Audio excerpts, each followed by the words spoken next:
oh boy, you can tell Longman has already been ruffling some feathers. So that's like that right there is like, okay, so you want that. That's part of it. Okay, got it. You admit that. It's part of the experience of being a Mauler fan is that you ruffle people's feathers. Cool. And it's always bizarre to see, especially in his community, because they're like some of the only ones that can actually communicate a coherent thought sometimes. You don't go into Nerdrotic's subreddit expecting much coherence, This person said, I absolutely loved it, but doesn't bother me that he didn't. Sometimes people get way too attached to the opinions of YouTubers they follow. Wow. I think it would be weird if I never disagreed with him on anything ever. Right? W take. And then Mauler is consistent. It's story first. Not surprised he didn't like Deadpool and Wolverine. The story makes 0 sense. It's not supposed to be a fucking super tight script. I mean, how is it? How does it not make sense when is he just sitting there like, I don't understand what's happening in this movie? Why do you say that? Why are they there? What's going on? Why do you talk to the camera? Why did he acknowledge the camera? The fuck? Why do he say he's Jesus when he's not? This person had a pretty accidentally funny comment. I think my enjoyment comes from an entirely metal level. That's awesome. Guitar riff. Is that what he meant, or did he mean like meta? I think it meta is what it was. I think he meant metal. So this is where I kind of lost my shit. This is where I lost my shit and gave up the ghost here in a second. It was okay. So this person the easily offended sheeple who will pay to see anything don't understand how he operates because they don't watch him at all. They only hear about what he's like via the average brain fried cuck on Twitter or the like.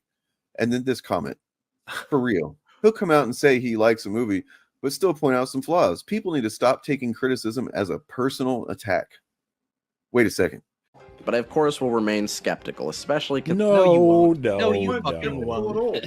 You're gonna eat this shit up like the good consumer you are, like the good boy you are. You're gonna eat this shit up for breakfast, and you're gonna love it, and you're gonna say it's a 10 out of 10 because you clearly don't actually give a shit about its quality. This is probably the room crashing scene is one of the most fun scenes in the MCU.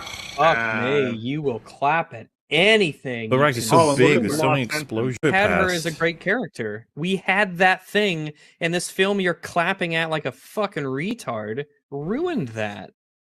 I know her, and they know her, and now we both You do not know now. her. You can't do. You've expended Taskmaster, and it was and the character was wasted. That's one of the big complaints universally about this, except for you fucking consumer.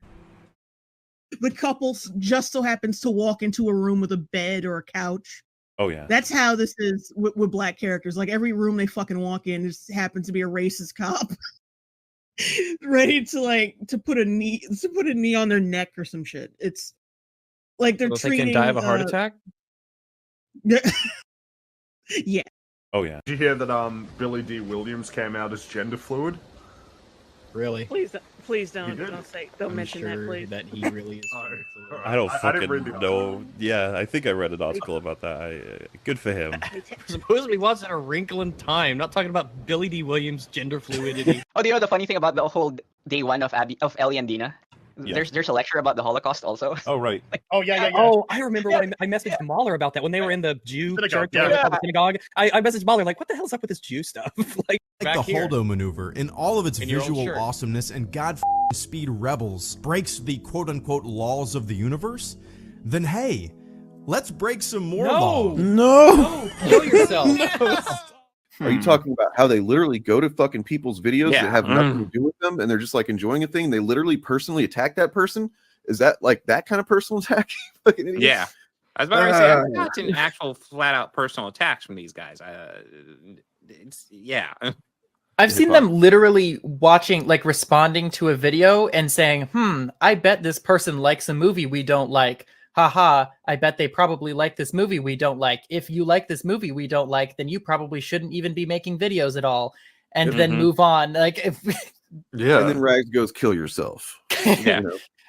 I'm pretty sure Rags said that to me specifically just because I liked Obi-Wan Kenobi, which is the worst time a person could That is ever a big offense. I didn't know you liked Obi-Wan Kenobi, Bob. Jesus Christ. Come on. Yeah. it was disappointing, but it also had some cool stuff too. Yeah, no, it had very clear flaws in my opinion, but like I don't know, I thought the good outweighed the bad. So you know that's it. That's really as far as I got. I just couldn't believe that this person lacks any kind of like not self-awareness, but like awareness of the content creator you're talking about, and that's literally kind of part of what they do. Is they personally attack people. That's the thing.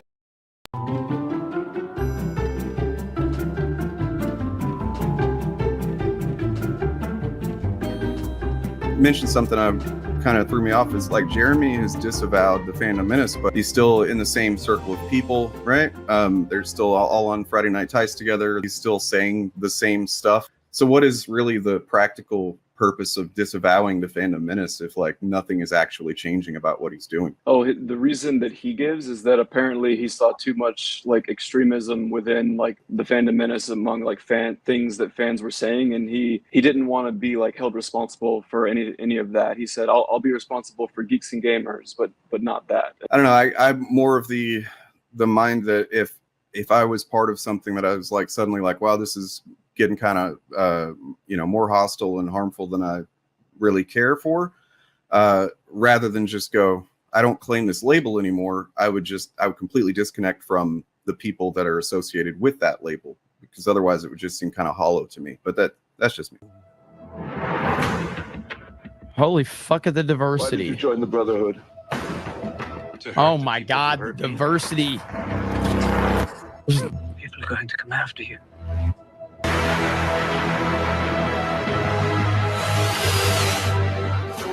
Look out at this wasteland. Diversity.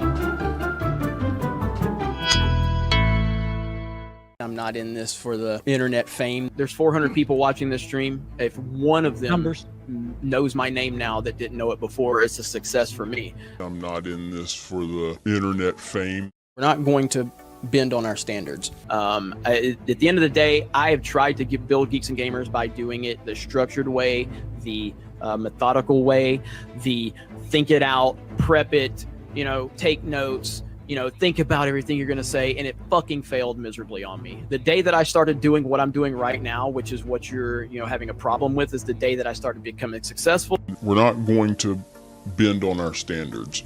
I have never seen such a immature, whiny, little bitchy fan base in my life.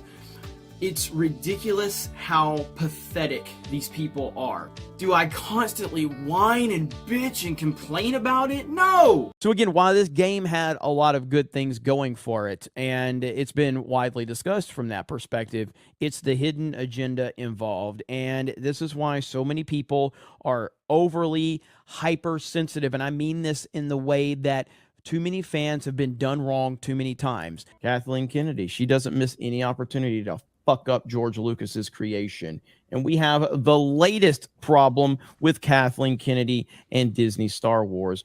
But if I don't like it, I complain about it for like a few days, and then I just move on with my fucking life. Brie Larson. Brie Larson.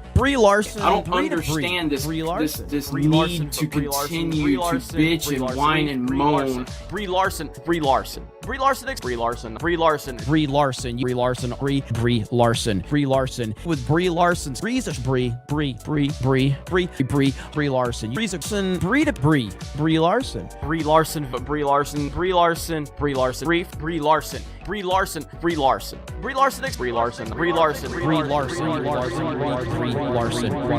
Upon the release of The Last Jedi, Jeremy Griggs released a glowing review. It has since been taken down. This is the only surviving clip. I love The Last Jedi, and I think it did a damn good job for being what it needed to be for Star Wars. It's not that hard to figure out. I like The Last Jedi. I think I've made like 3 fucking reviews on it, and I'm still trying to figure out where I stand on this movie. But I'm a mess when it comes to this movie because I just can't figure out how I ultimately feel. But as I'm sitting here right now, I like The Last Jedi. As the backlash over The Last Jedi grew, channels like Nerdrotic and Doomcock saw an opportunity to capitalize, fanning the flames of geek rage. And after years of putting in hard work into a channel that rarely fostered more than a couple hundred views, Jeremy couldn't resist. Not to sound like a dick, but I just don't care. I mean, there's 400 people watching this stream. If one of them knows my name now that didn't know it before, it's a success for me. At the end of the day, I have tried to build Geeks and Gamers by doing it the structured way, the methodical way, the think it out, prep it, take notes, think about everything you're going to say, and it fucking failed miserably on me. The day that I started doing what I'm doing right now, which is what you're, having a problem with, is the day that I started becoming successful. Because that's fine. I mean, this is what the internet does. I've done it. I'm not saying that it's a bad thing per se. I mean, we've all taken things out of context. Okay, fine. You want to make a video about that and say, I think that's a shitty thing to say, but why did it turn into like a year almost of nonstop videos and because he was using the algorithm? Like he knows the algorithm was geared towards making those kind of videos, so he did it. So you do admit that Geeks and Gamers uses the algorithms and how it favors sensationalism and outrage. So you're making outrage content, right? What is YouTube about? Getting views. A lot of people want to get views. Like if your algorithm is pushing one thing, you're gonna make more videos on that thing. Brie Larson. Brie Larson. I don't understand this need to continue to bitch and whine and moan. Brie Larson. With Brie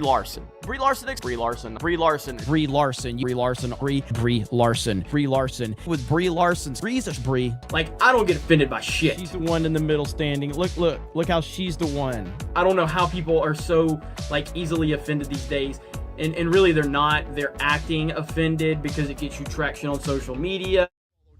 Although you literally say I just created before I make a video, something I just created a One Piece discussion right now. I just created one for the past 5 minutes. Yeah. No, you didn't.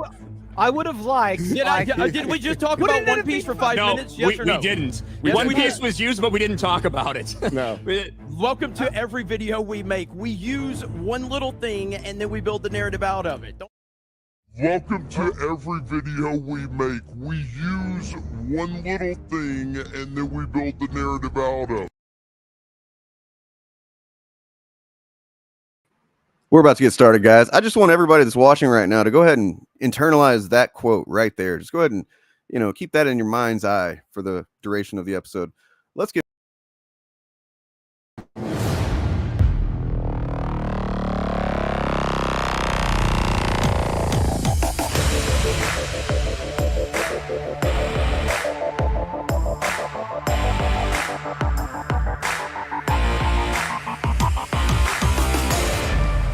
It's just me today.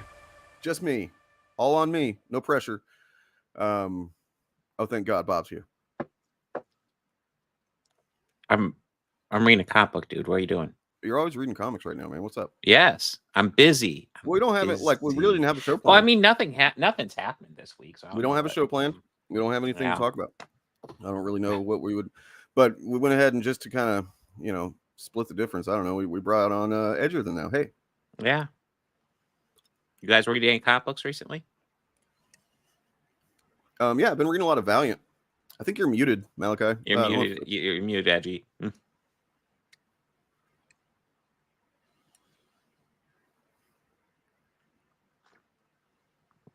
Uh-oh. I am still waiting for my Ninjak versus Roku to come in. Number 3. So I'm well behind on that. But...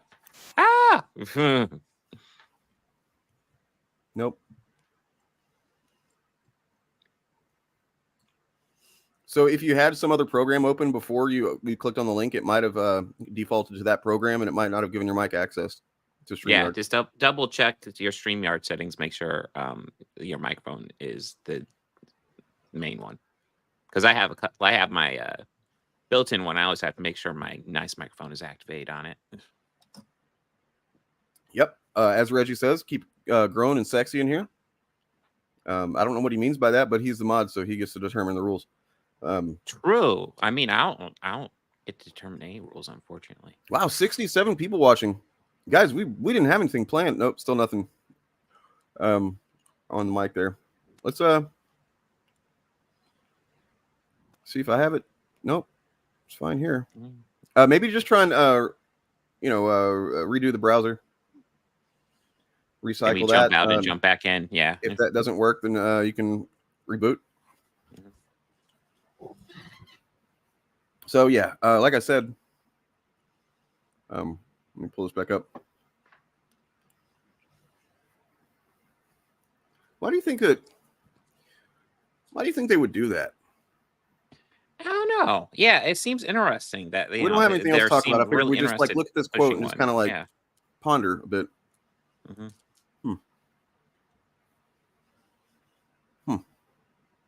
You know, somebody said that maybe Jeremy's schizo. I mean, I think that I don't like that ableism.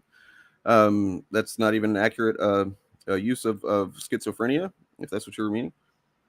But no, I don't think that's it. I think there's maybe something more to it. I want to, you know what? Pillar of Garbage wanted to be with us today. He's not able to. He's not feeling well. The poor bugger.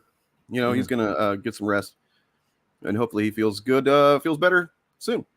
But I wanted to draw attention to, let's see. Yeah, Blackwing Gaming. I think The Last Jedi is his favorite movie of all time. I think so. I just want to look at a random segment. A random segment. What are you talking about, dude? What the fuck are you actually saying right now?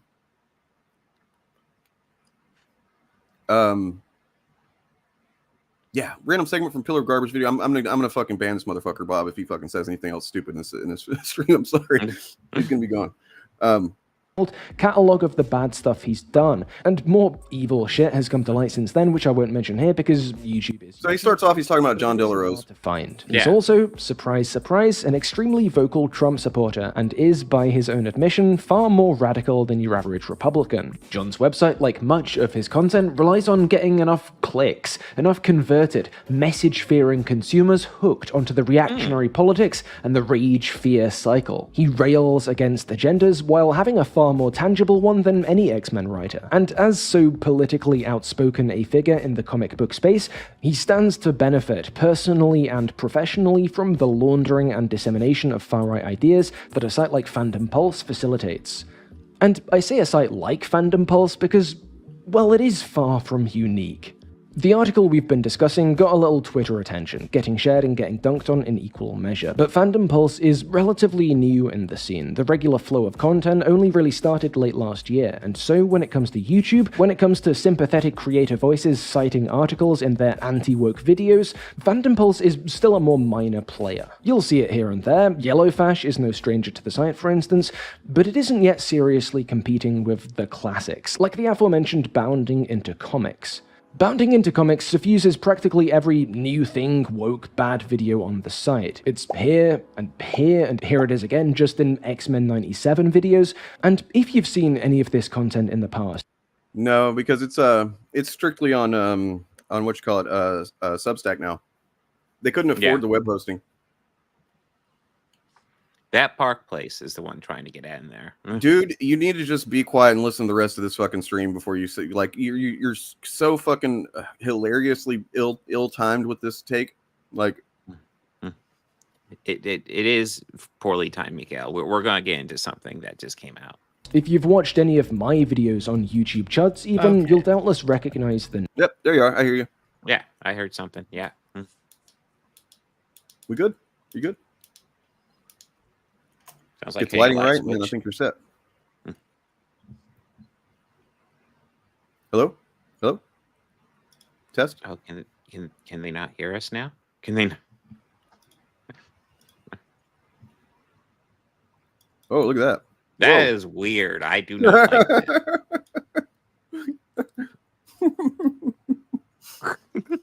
I was experimenting with some layouts yesterday, and I guess until you have somebody in the frame of one, you don't really know what it's going to look like.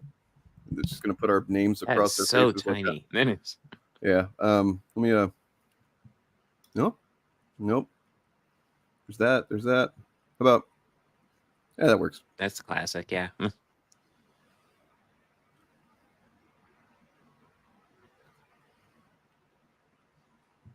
name. This isn't new, but you might not know the history, and that is worth breaking down just quickly. The site was created by this guy, John F. Trent, then a media manager for an online advertising company named Inter. You all know about Bounding into Comics, so here we go. Fame, serving as the longtime advertising partners for the infamously biased Drudge Report, which, fun fact, is also the place where Andrew Breitbart got his start. Lucido's Drudge partnership wasn't a standard run-of-the-mill business thing either. No, he'd written in as a reader to pitch a better monetization method. Oh, and it's not a one-off either. Per BuzzFeed News, Lucido's Intermarkets also represents other conservative publishers. Worth noting, maybe. But yeah, now Bounding into Comics had backing, and this was right around the time that a bunch of our other favorite guys in this space started getting more and more success, scaling up production and so on.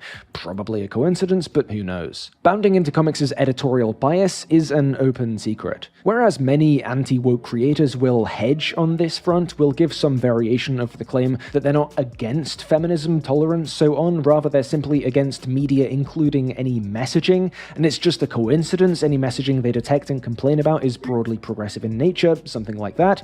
Trent is helpfully upfront. He clarified in a recent YouTube interview with Master Swag King that his mindset, and therefore the record, Master Swag King is a piece of shit who he was fucking calling DJ some slurs and saying some pretty shitty things about him at one point, just randomly for no fucking reason, because he's a piece of shit. Yeah, but yes, he is. You know, yes. Fortunately, he's doomed to just kind of be mired in, literally getting like a dozen views per stream. So good for him. Bounding into Comics mindset, at least while he was in charge, was one that accepted the fact any work will contain messages, and opposed specifically those messages his austere and patriotic Catholic self considered immoral. I think a lot of it has to do with just telling good stories and telling stories that promote good values. And I know people want to say like, oh, I just don't want any kind of messaging in my films. Well, that's absolutely ridiculous. This is why you can find old Bounding into Comics articles which condemn women wearing revealing dresses in demonological. This is from Pillar of Garbage. It's called Woke X-Men in the Web of Grifter Media. And we're about to get to the web part. That's the relevant thing that we want to look at here. Terms. And that Master Swag King interview also saw Trent give some further examples of what would fall under this umbrella, like homosexual activity and women's reproductive rights. People are going to be kind of fooled by the production value. So it's like, oh, it's really well made, the story's really well done, but it's like, well, it's literally telling you that gay sex is good though. So things like that, if that makes sense. Or it's like killing this child is a good thing. Riding the Chud boom in the wake of The Last Jedi and through COVID, Bounding into Comics was able to establish maybe the thickest facade of legitimacy of all similar websites, through a combination of longevity, exposure, and the simple act of using terms and forms associated with traditional news media, always an effective shortcut to borrowed legitimacy. The site was able to use this to do many things, like pushing the homophobic groomer Wait, you've been watching them like you've been watching them with a fucking skeptical eye? I hope so. But no, we've been onto them, They're kind of obvious, really, when you just kind of look at it long enough. I mean, look, I was just going to say that last headline. It's like, you can't look at that last headline and be like, oh, yeah, they're unbiased. Hey, look at that guy. Remember how he's looking now? He's looking a little bit worse. Yeah. Not that he's ever defense for white nationalists like Vox Day, and yes, like providing sources that scan at a glance as legitimate to be flashed on screen behind practically every member of the then rising, now current class of right-wing YouTube commentators. Oh, and also like paying out to Trent and the site's owners. Don't forget, the people behind Bounding into Comics are pros, literally at monetizing this type of thing as effectively as possible. Anyway, that was all going fine until a few months ago, October, November time, when Trent found out from Aurora that Bounding into Comics was to be taken in also the time that John De La Rose unceremoniously stopped writing for Bounding into Comics and started Fandom Pulse. Could it be he was either turfed out to help clean up the site's image, or like Trent, chose to strike out alone in order to keep being more blatantly bigoted? Nah, right? This shift, though, is likely why bounding into comics pieces on the X-Men going woke are less inflammatory than the other bits and bobs we've been looking at in this video. Why, while it's still clearly partisan, still clearly manipulating the narrative to stoke rage, it's doing so a little less overtly than many of the articles predating that editorial shift did. It appears someone at Aurora, perhaps Lucido, perhaps not, wants that veneer of respectability being and we take some credit for that, by the way. Preserved, wants plausible deniability intact. Its reputation continues, hence all those guest spots in videos, but, as always, there are others less concerned with hedging. See, for instance, the last major news piece that did the rounds. This one from the Blaze. I'm gonna save a more detailed look at the contents of this Blaze article, like the idea that non-binary people all popped into existence at some point in the last couple of decades. For a more focused discussion in the future, this piece is a good example of the type of criticism I'll be focusing on in that last part of my woke X-Men video triptych. But I do want to note that this is another prominent news-style outlet being shared and consumed during outbreaks of nerd discourse, and to note that like Fandom Pulse and John De La Rose, like the growth of bounding into comics out from an online monetization company, Blaze's reporting is not a neutral, disinterested examination of pop culture, because this is Blaze. The Blaze that gave Tomi Lahren her start before her Fox tenure. The Blaze involved with Proud Boys founder Gavin McInnes. The Blaze that was founded by and is still indirectly owned by Glenn Beck, the conservative pundit, the birther. Yet again, trace the new media went woke fear-mongering back far enough, and you get to a conservative who financially benefits from that culture warring success. But that is...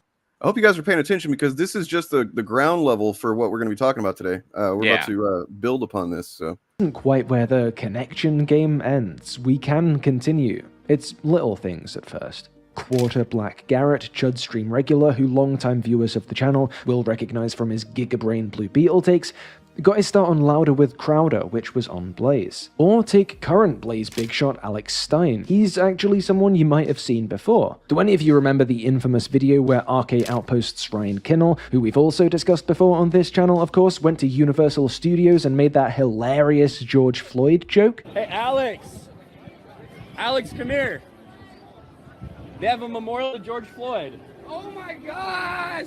George Floyd Memorial Live! Well, that's Blaze's Alex Stein with him. And guess who else they went to the park with that day? Yes, that is Jeremy Griggs, the man behind Geeks and Gamers, who is, incidentally, the only one of these guys to have a shred of self-awareness. Welcome to every video we make. We use one little thing and then we build the narrative out of it. Don't act like that's not what we do. I don't build a narrative. You're right. We do. You've made the same fucking video on the same topic at least 7 times a week, Ryan. And you're gonna act like we don't do that. I talk about, I talk about says one fucking thing and we make a whole video out of it. That's what we do. Both of these guys are, of course, stream regulars, popping up routinely on podcasts like Nerdrotic's Friday Night Tights, which, come to think of it, Stein's been on too, or... I mean, technically, Geeks and Gamers is a co-producer of Friday Night Tights. So they are both producers of this thing. Nerdrotic's definitely the bigger name involved with it, but yes, it is. It is twice Nerdrotic as big, really, like over twice as big. Yeah. Or the Critical Drinkers Open Bar, or even EFAP. Hey, what's Mauler doing here? Or take another figure that unites Nerdrotic's corner of the griftosphere with the drinkers. Turning Point USA's Benny Johnson. Benny Seems like I've heard something about him recently too. Well, let's just keep going. The bloke responsible for that clip of weapons-grade cringe that did the rounds the other week. Go away now. Tough town, boys. What you having? No prizes for guessing which Glenn Beck... Tell you what I'm having.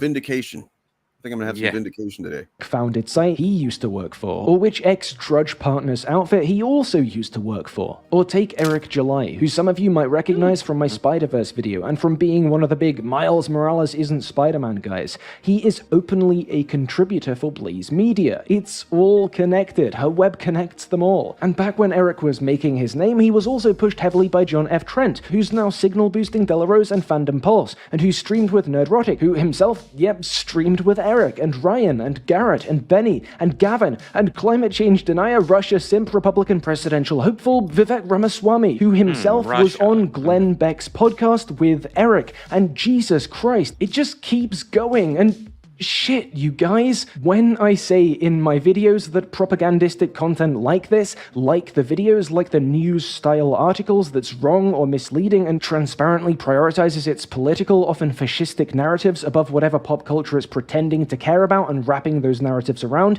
is made and pushed and substantiated and coordinated by people who stand to gain personally and financially from the indoctrination of uninformed viewers and from the advancement of right-wing political projects, this is what I mean. So as we reach the end of our time, let's reflect. This is a video about one article and the dodgy claims it makes, but it's also a video about where that article came from, and about the way a piece of writing can assume the semblance of legitimacy simply by being an article. It's a video about the idea that people with agendas and vested interests know and use this fact. And it's a video about the idea that some of these articles, some of these sites, and some of these people are a little more connected than it might at first seem. And look, I'm not saying all the YouTube channels and websites I don't like are paid operations by far-right dark money working in lockstep to systematically brain... Why aren't you saying that, Pillar? Why would you not say that? ...wash the public, but I am saying that if that's 100, and if 0 is the claim that every one of the figures I've discussed here is producing authentic, organically written work off their own back and in the best possible faith, that they're all totally unaffiliated with right-wing organizations, institutions, and figures, we are not at 0. And the fact that the truth is probably... Okay. So, there we go. Not It's, even you know, close. takes a bit to get there, but here's the thing. That's relevant. Pillar of Garbage was right, guys, which means, you know, we were right. We've all been right. Been right about this. I don't know what your awareness has been, Edger, now of like how interconnected this stuff was. Yeah, am I back? Yes. Yes. Oh, Yes. thank God. That was a disaster. I was concerned because we could hear you for a little bit, but it seemed like you couldn't hear us at all. Right. No, yeah, that was because I switched it all the way over to the microphone. So I was literally it was one of those things where I was like, God damn it, that was really stupid. Yeah. But no, it wasn't working with any apps for a bit there, so I just thought the mic was broken. But we're back. Hell yeah. Well, I'm Yay. gonna actually, before we get into that part of it, let's do it in chronological order of how it came out today. So this morning, I signed online and saw that Kyle Katarn, who is a Star Wars guy, Star Wars podcaster, he had tweeted a thing, and we can go ahead and look at that because I was pretty excited. I was like, this is cool. It's the kind of thing that we've tried to do before, and maybe we just didn't do it as well as he hopefully did. Maybe we made it more antagonistic than directly to Chuds than probably it needed to be, instead of just appealing to the people that needed to be appealed to, which is YouTube. I'm not sure, but true. Let's see. Regardless, I mean, it really doesn't matter who does it. I don't care for credit. I don't think any of us do. We just want the shit to have a light cast on it. So here's the post. It's 2 pages that he posted here about. It's all about this recent Amanda Stenberg stuff and how hard they've been going at her. So last week, actor Amanda Stenberg posted candid comments to Instagram about the rampage of bigotry and vitriol that she has received since leading the cast of The Acolyte, the latest edition of the Star Wars universe. It goes on to describe how as fans of the Star Wars franchise, we've tirelessly witnessed a handful of YouTube creators continuously drive prolonged insults and harassment against marginalized actors and members of our community. Enough is enough. The Star Wars fandom demands that YouTube enforce its community guidelines against prolonged insults and incitement of targeted harassment towards women of color by demonetizing YouTube channels Geeks and Gamers, Ryan Kinnell, RK Outpost, and Nerdrotic. And as you had said on Twitter, Bob, like there's a Critical Drinker could be included in there, should be included in there, but I think the reason that this is probably a smarter way to go, honestly, once I thought about it, because these guys are just kind of naked about what they're doing. Yeah. They're like, you can click on any one of those videos by pretty much any one of those guys and instantly find something where it's like, oh yeah, these guys, this is violating terms of service. Critical Drinker has a nice amount of videos that don't violate terms of service, but he has a nice amount that do too. Yeah, I mean, we all, anybody that isn't a fucking idiot or wrapped up in their algorithm grift can tell that Critical Drinker, EFAP, all these guys are kind of like tied in there tangentially. Just they operate in different ways. The three that are named here, they kind of operate in the same way. So it's kind of like Luca, you're just gonna keep spamming the chat. You want to come on and have a chat later, man? Explain your position here. Yeah, we got a lot to go over, but you're welcome to come on and chat later. Yeah, that stands for anybody that wants to come on later. Once we get through what we got to talk about, and refute any of the things that we talk about today, let us know. So here, this is pretty well documented, man. This is pretty good. 2018 encouraged harassment against Vietnamese. So a lot of this stuff, could be sourced to. A lot of you, if you follow our channels, probably have heard of us talking about rewriting Ripley. A lot of this is can be sourced back to that, and then so it was really smart what they did, because they went back and they covered 2018 and some of these years ago incidents, and then as well this recent incident. So it's kind of like creating this fucking sandwich to show that this has been a prolonged, sustained activity that they've been doing this entire time, right? So yeah, Manla is the current target of this YouTube-based operation. Together, Geeks and Gamers, RK Outpost, and Nerdrotic have led the charge against her even before the release of the Acolyte. That's true. Producing nearly 40 videos relevant to Amandla and the Acolyte since May. These channels have asserted that Amandla is vapid and narcissistic, the adult pretender, dumb, and a half-black bitch for defending herself against racism. Jeez. These channels have gaslit Amandla by claiming she's playing the victim card, with RK Outpost proclaiming, "You've never been oppressed in your goddamn life, you bitch." These YouTubers also use racist dog whistles, including the angry black woman stereotype. So then we can, since brought up rewriting Ripley, coincidentally, it seemed, rewriting Ripley, who hadn't posted anything on Twitter since 2022, tweeted something shortly after this came out. Number of users are exploiting their platforms to spread hate. Leslie Jones was subjected to incredibly vicious attacks on Twitter. I don't say anything I don't believe, but of course I do say things in a way that is going to elicit a response from people. Sparking outrage, spraying vitriol at many, and helping to legitimize a movement of negativity growing on the internet. There has been a rampage of vitriol that we have faced since the show was even announced, when it was still just a concept and no one had even seen it. This is what the Acolyte exists for. It's not here for story. It's not here to build the lore. For crying out loud, look at the cast right here. This cast was made for having as little white males as possible in this cast. Lucas. If you think the Critical Drinkers videos are good, you're kind of a dipshit. This film, the retarded Avengers assemble over there, backing each other up. Racists do stick together. He accused Jones of playing the victim. Actress Amanda. So what? This is fucking genius, honestly. What's happening here? They're using the way that Milo used to operate, or was operating around the time of Ghostbusters 2016 and all of that, and showing that they're doing the exact same thing, and they have been for years now. Yep. The exact same fucking plays. They learned it from Milo Yiannopoulos, of all people.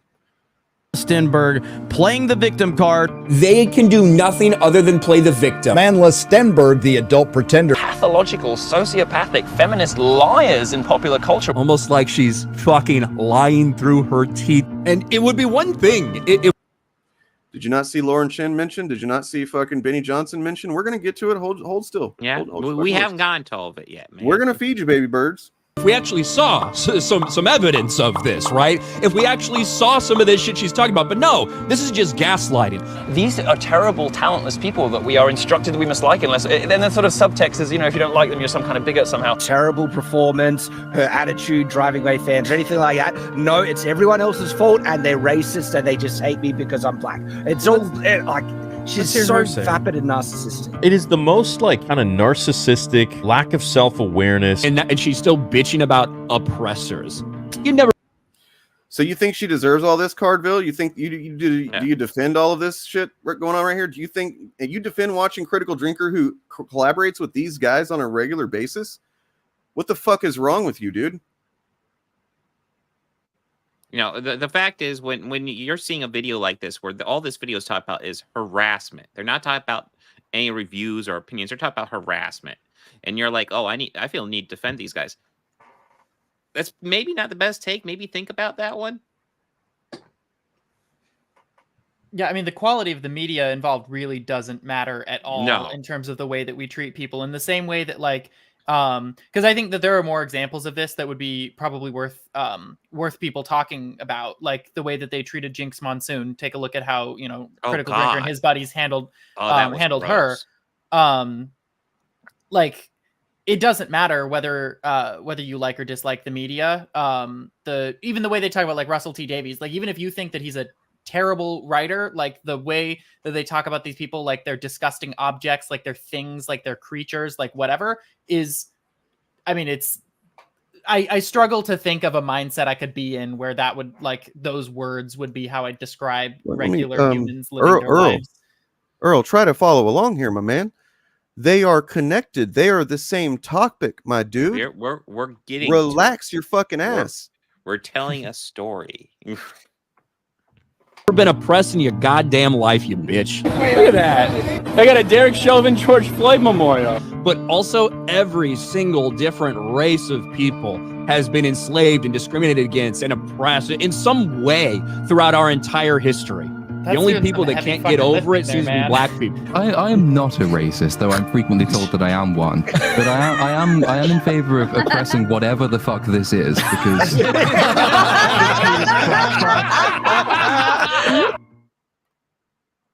Yep. I do think it's interesting how that video hits on a lot of the same points as the document that Kyle Katarn. Right. I mean, they're literally, they use the exact same approach of sandwiching the timeline, right? Yep. So that was crazy enough. Okay, that was crazy. That was like, holy shit, we did not have a show planned for today. It was just going to be me and Bob and whoever. Yeah, just kind of a loose show planned. You know, we have some Jenna Ortega stuff. You know. Yeah, Jenna Ortega. That was going to be one of the things. You know, but so this started coming out, and I was like, holy shit, we got to talk about this for sure. And Look, then it got go fuck yourself, dude. Just get the fuck out of our fucking community, man. You're not welcome here. Get the fuck out of here. Go back to fucking EFAP. No fucking tolerance for it, man. No fucking tolerance for fucking making excuses for these people. None. Zero goddamn tolerance. Do you fucking understand me? Anybody that wants to fucking argue it, you can argue it on stream, or you can get the fuck out of our fucking chat. You're not fucking welcome here unless you're willing to fucking say it with your voice on stream for everybody to fucking hear. That's the thing. Like, if you're one of these guys and you're not, you know, you're saying, hey, this show's bad, but I condemn any attacks. You're not condemning these attacks. Then the fuck is wrong with you? No, it's unbelievably frustrating. Don't be a fucking moron, okay? Yes, it is. You have to. You can't just tolerate everything, you fucking idiot. You have to fucking have a limit, or people like, you know, these people who call themselves fans. You cannot tolerate intolerance. It's just one of those things. Look up the paradox of tolerance. Learn something. It's true. Well, I didn't mean that one. I meant that one.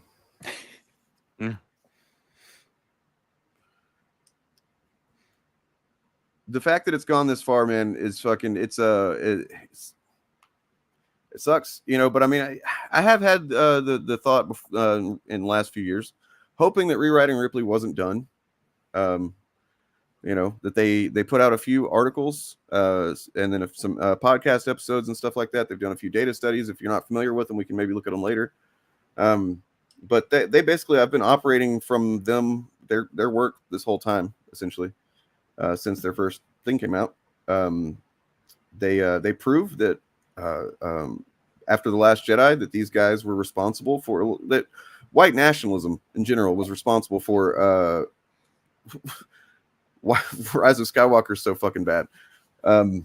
Because, you know, Disney, Lucasfilm made the mistake of thinking that the backlash to Last Jedi was like actually fans who were legitimately upset about the movie, when that really, you know, I'm sure there were some, but I'm sure that existed, but yeah, it's the loudest voices online. No.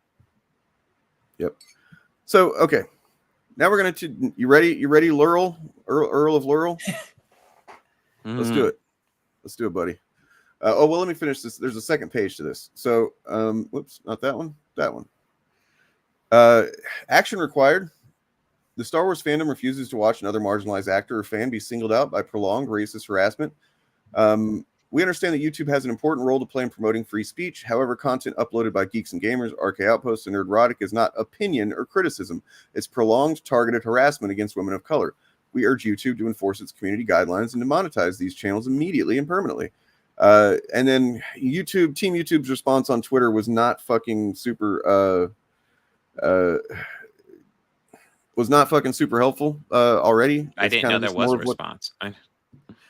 It's kind of what they...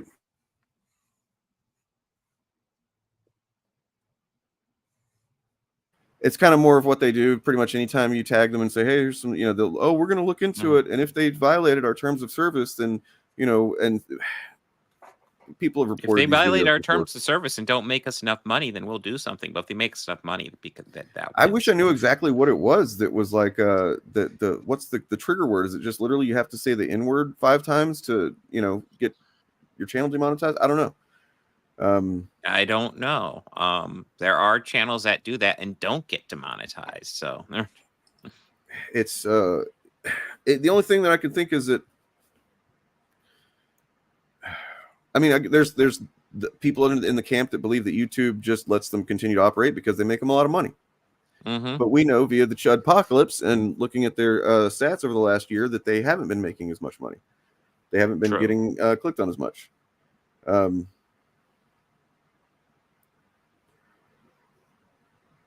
No, we're not black people for having a different opinion. What are you talking about?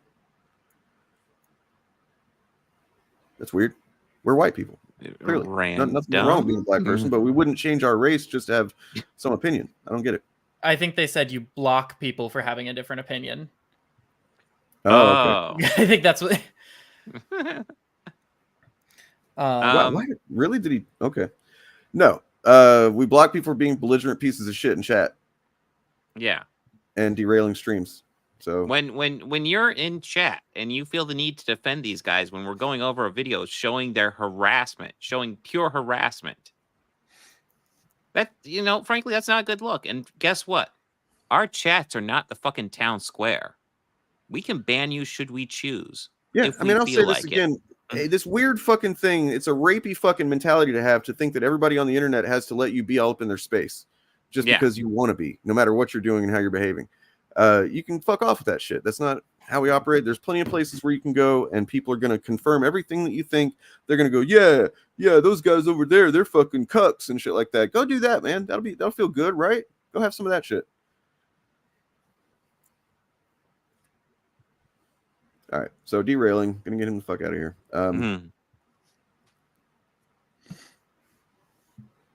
And then resources. It's got the videos listed that I'm assuming I actually recognize frankly, a couple of these. Holy shit! I will be honest with when it comes to those channels, you could pretty much click on any random video and find shit. I do wish that they gave like little what's the word notes, what's the just in-text citations or whatever. That would be kind of helpful there, because just for parsing through all of this stuff, although in reality you can just kind of look through anything and pull it up. I don't know, I just wonder if there's anything more on their side in terms of hey, here are the specific examples of it that you can that YouTube can go back and watch. I don't know I don't know exactly how successful they're expecting it to be, but I don't get mad that Chuds don't talk to me. I just know they're cowards. Yeah, if you think that it's justified for them to not show up and actually have a conversation on stream because we ban people who are fucking shitty, or we just don't want around in chat, if you think that's justification, you're a fucking coward too. You're a piece of shit. You're all pussies. You're all fucking cowardly pussy pieces of shits. Okay. I love how fucking triggered they're getting right now, man. All right, so yeah, we haven't even gotten to the real meat of this. Yeah, they just fucking expect to have the entirety of YouTube. It's it's not enough that they have all these channels saying this shit. Yeah. Confirming their biases. Which look, guys, the things that you believe, the things that you say, they're not even original thoughts. They're not even actual human thoughts that were formed for any natural reason. They're fucking propaganda. You've been propagandized and you were fucking spewing algorithmically fucking programmed bullshit. And we're about to talk about that now. Finally. Okay, Sorry. I gotta run. Sorry for not contributing as much as I would have liked to, but Edger's like, I don't want to be part of this shit. No. All right. But yeah, so that's fine. That's fine. It's been an active day. Let's just say that. Today in Tennessee,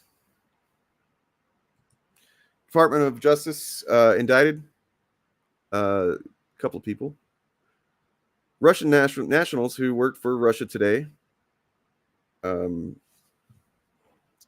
see. Do I want to just cover? Because I found other information outside of this article that.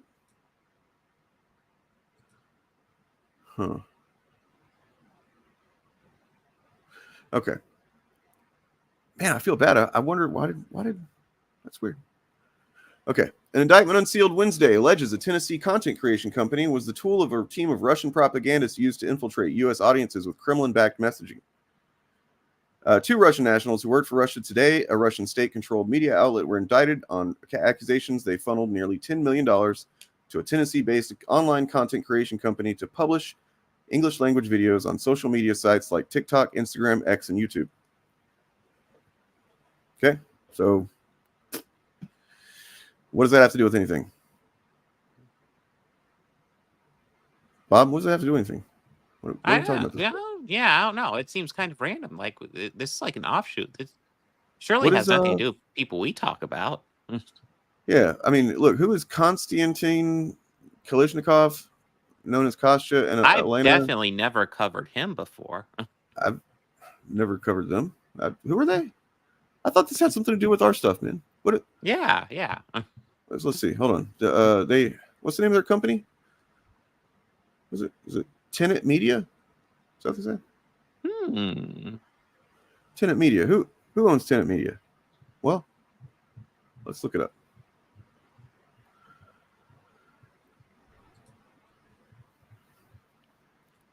Oh, we've got a Twitter thread right here. So the indictment alleges that right-wing commentators like Dave Rubin, Benny Johnson, Tim Pool, and Lauren Southern, as part of the TENET Media YouTube channel, have been unwittingly working for Russian influence operation. So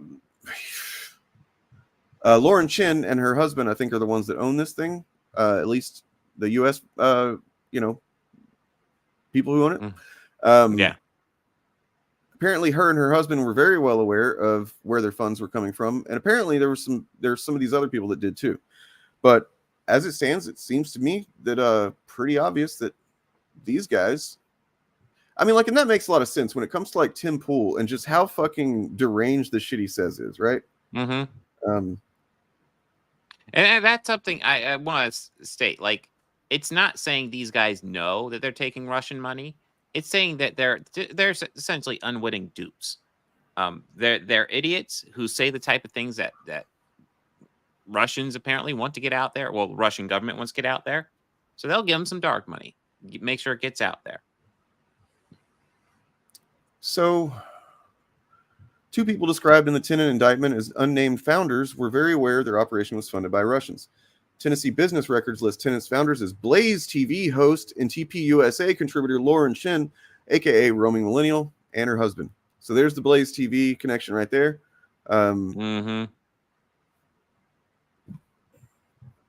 So apparently there's a funny moment in the TENET indictment. A TENET founder who have told YouTubers their funding is coming from a Western European businessman emails the investor for more money. When no one responds, TENET's founder drops the pretense and Googles time in Moscow.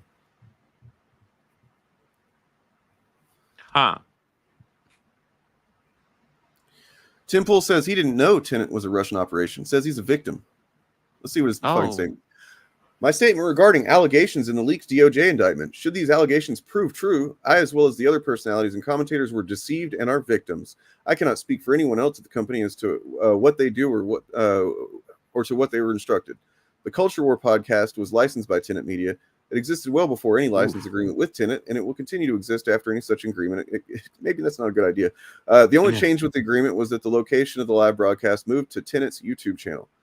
Never at any point did anyone other than I mean, honestly. Well, I mean, the thing to keep in mind, these guys, they're not being hired because they're smart. They're being hired because they're essentially saying shit that, you know, Russian government wants pushed out there. I Never actually at any make point did content creators anyone when you other can than just, I.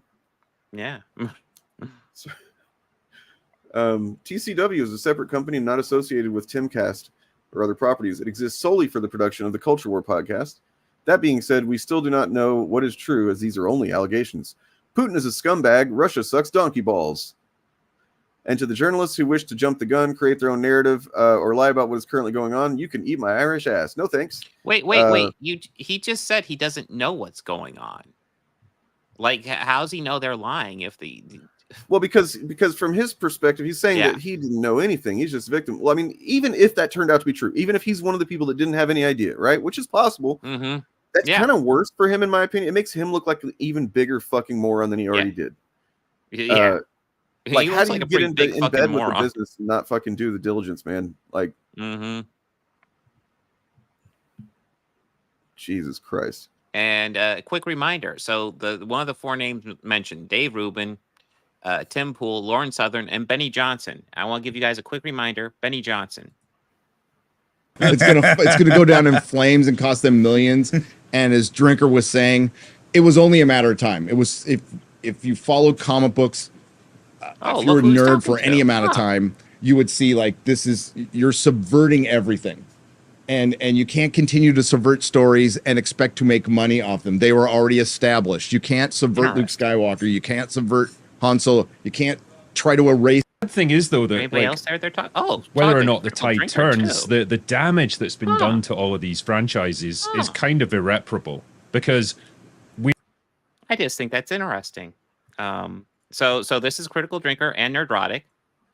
Speaking of somebody who is most likely, maybe unwittingly, a Russian agent. Just saying.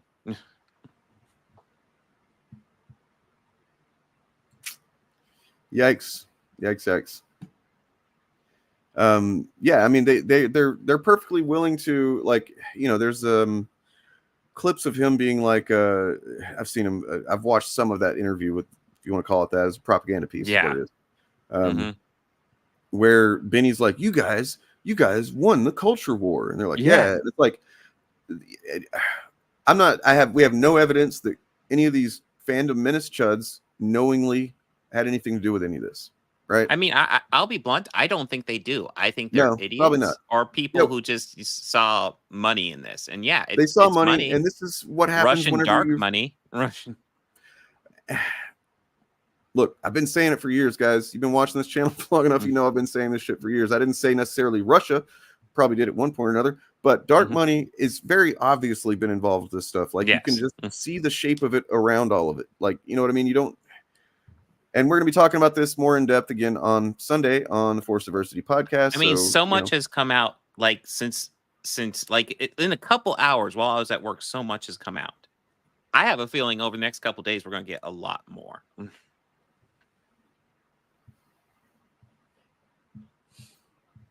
Yeah, I mean, you know, kind of.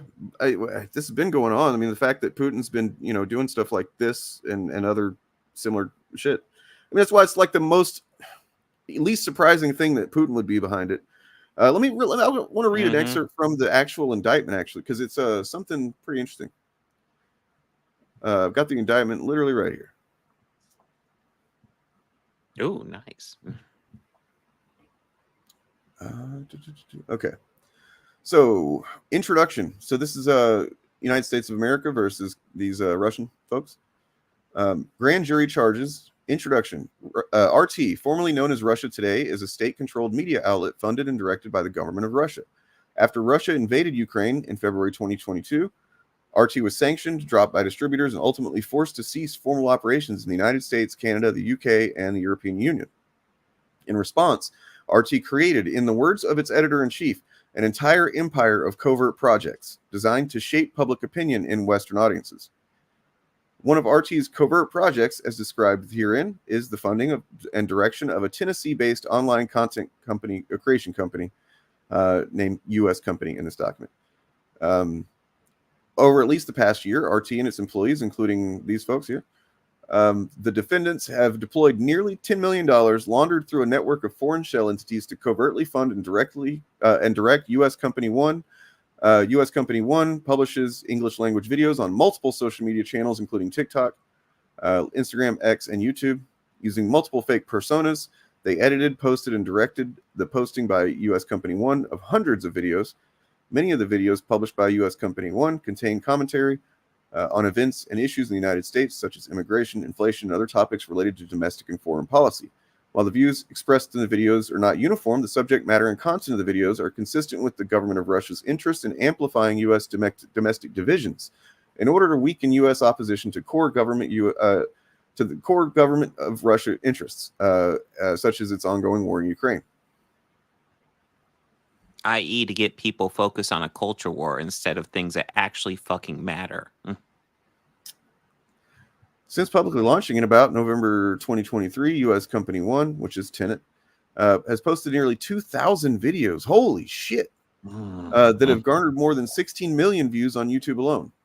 They never disclosed to its viewers that it was funded and directed by RT, nor did U.S. Company One or its two founders and principal executives, Founder 1 and 2, register with the Attorney General as an agent of a foreign principal as required by law. So that'd be Lauren Shin and her husband. And, you know, the reason these things always tend to, it's one thing that's been a sealed indictment. So it's got the names redacted and they're called, you know, Company One, Commentator 1, 2. But the way you find out who that is just, you know, they're talking about TENET Media. That was definitely revealed somewhere. And then you just look, like they said, they looked up the business listings and who owns TENET Media in Tennessee. And that's how you extrapolate that.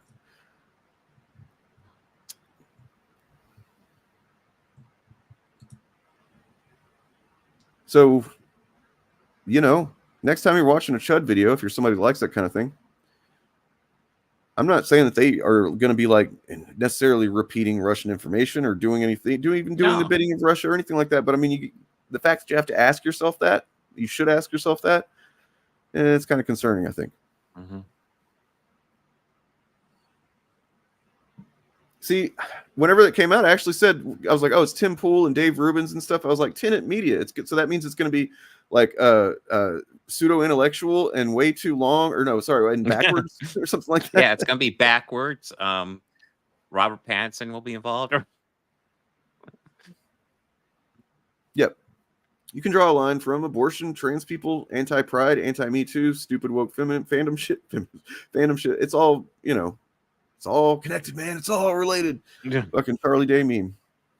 But get people caught up in this culture war stuff to the point where it bleeds into fucking everything. And then, you know, again, and then not focusing on shit that actually matters.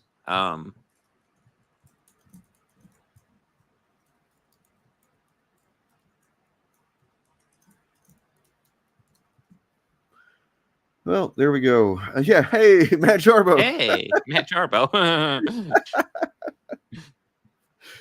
The gang's back together. What is a chud? I've never been asked that before. I have, and so it's what? To me it is a collection of views and really just a general attitude of ignorance, and yet being arrogantly proud of that ignorance and like fighting against any effort to become a better human being whenever offered the opportunity. To me, that's a chud.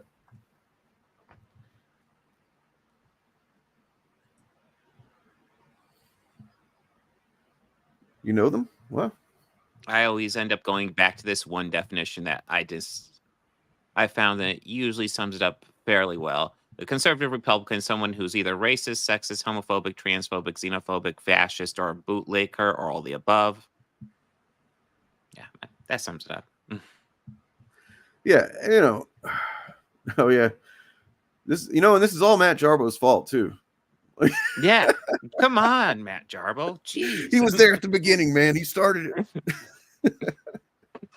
Oh my god. I'm kidding. Anybody that thinks I'm serious, then I'm not serious.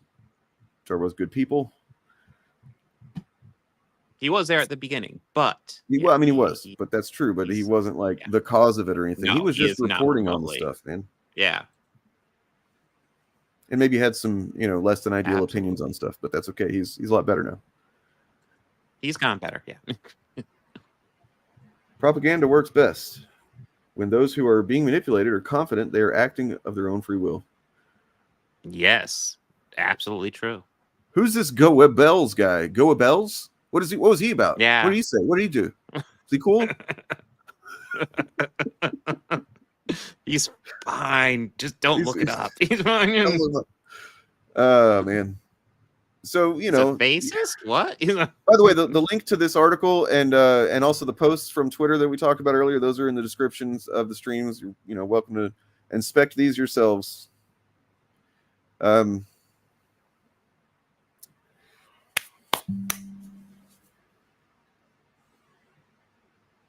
It's interesting. I have gotten any emails of people saying they wanted to come on and debunk. You haven't got any emails? What? After all that big talk. I haven't gotten any emails. People saying they want to come on and debunk anything we say. Maybe I did. All that big talk at the beginning. No, they never do. They never do. And this is why. Because, I think we're to a point where some of them have to realize that they're just full of shit and they just don't care. So they're not going to even try to defend their positions. They don't care that they're morally wrong. And so they know the only result of coming onto a stream and having a conversation with us is that they're going to be revealed as morally fucked up. That's just a guess.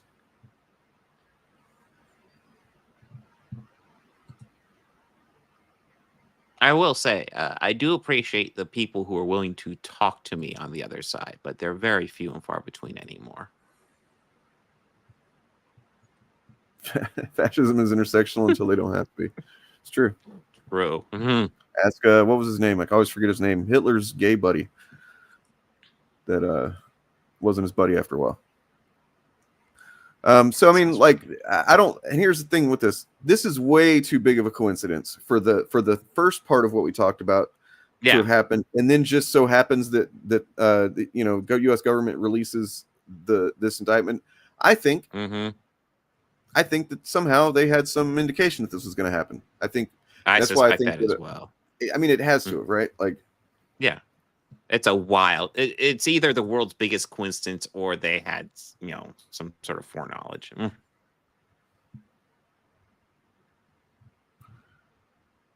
Yeah, I haven't been on Facebook since basically whenever I started my YouTube channel, I killed my Facebook account.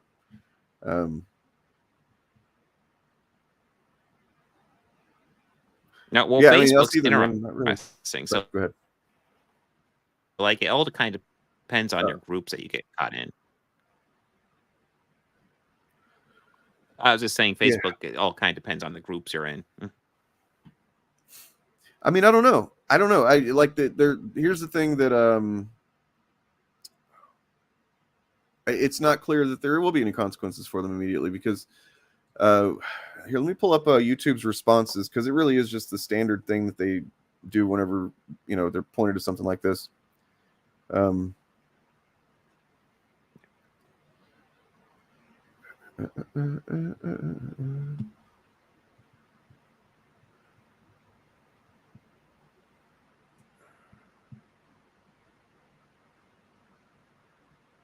Okay, my internet should be caught up. Where is it at?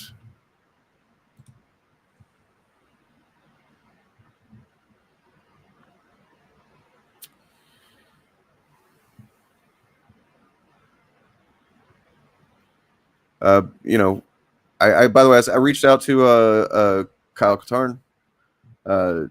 Told him, he's got a standing open invitation to join the show if he ever wants to talk about this.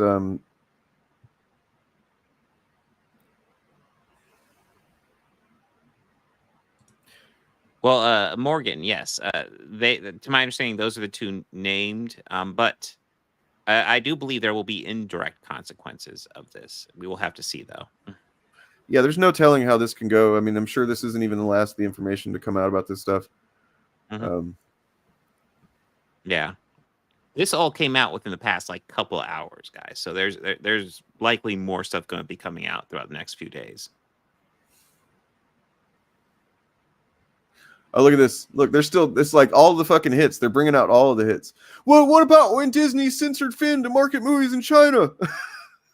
Oh my God.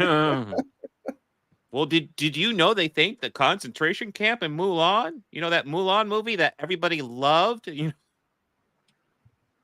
So one thing he said here, because somebody pointed out, look, man, you know, you might get demonetized too. And he says, if YouTube just demonetizes all of us across the board, that's a net positive.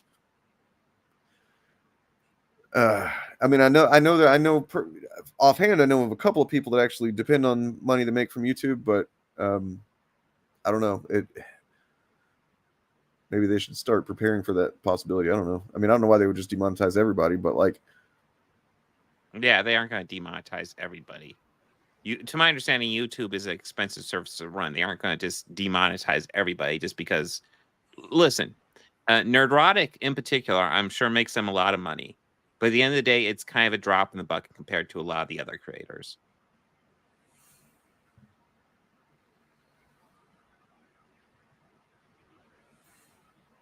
It's not like they're demonetizing PewDiePie. So let's see. All right, so Team YouTube said, really appreciate you bringing this to our attention. We take reports like this seriously and we'll pass this along to our on our end right now. Our policy team will handle all the next steps moving forward. Thanks again for this flag. Okay, wait, this is actually way later than what I expected. Hold on. So maybe there was more movement on this?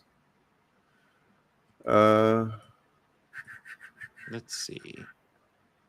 I hate the way fucking YouTube, Twitter replies are now, man. This is fucking stupid. Oh, Twitter sucks balls anymore. God, like it's bad. It was never great, but like it has gotten so much worse. I wonder if something changed about it in the past year or so. Yeah. Look at all these fucking desperate fucking Chuds, man. Truly pathetic. Don't you have a job? Wow, what a loser you are. You know, the people that watch them, I presume they watched the video. You know, I don't know. You think so?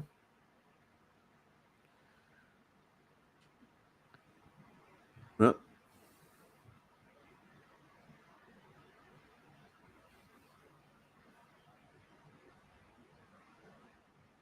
Wow. Yeah, no, he's getting all the greatest hits.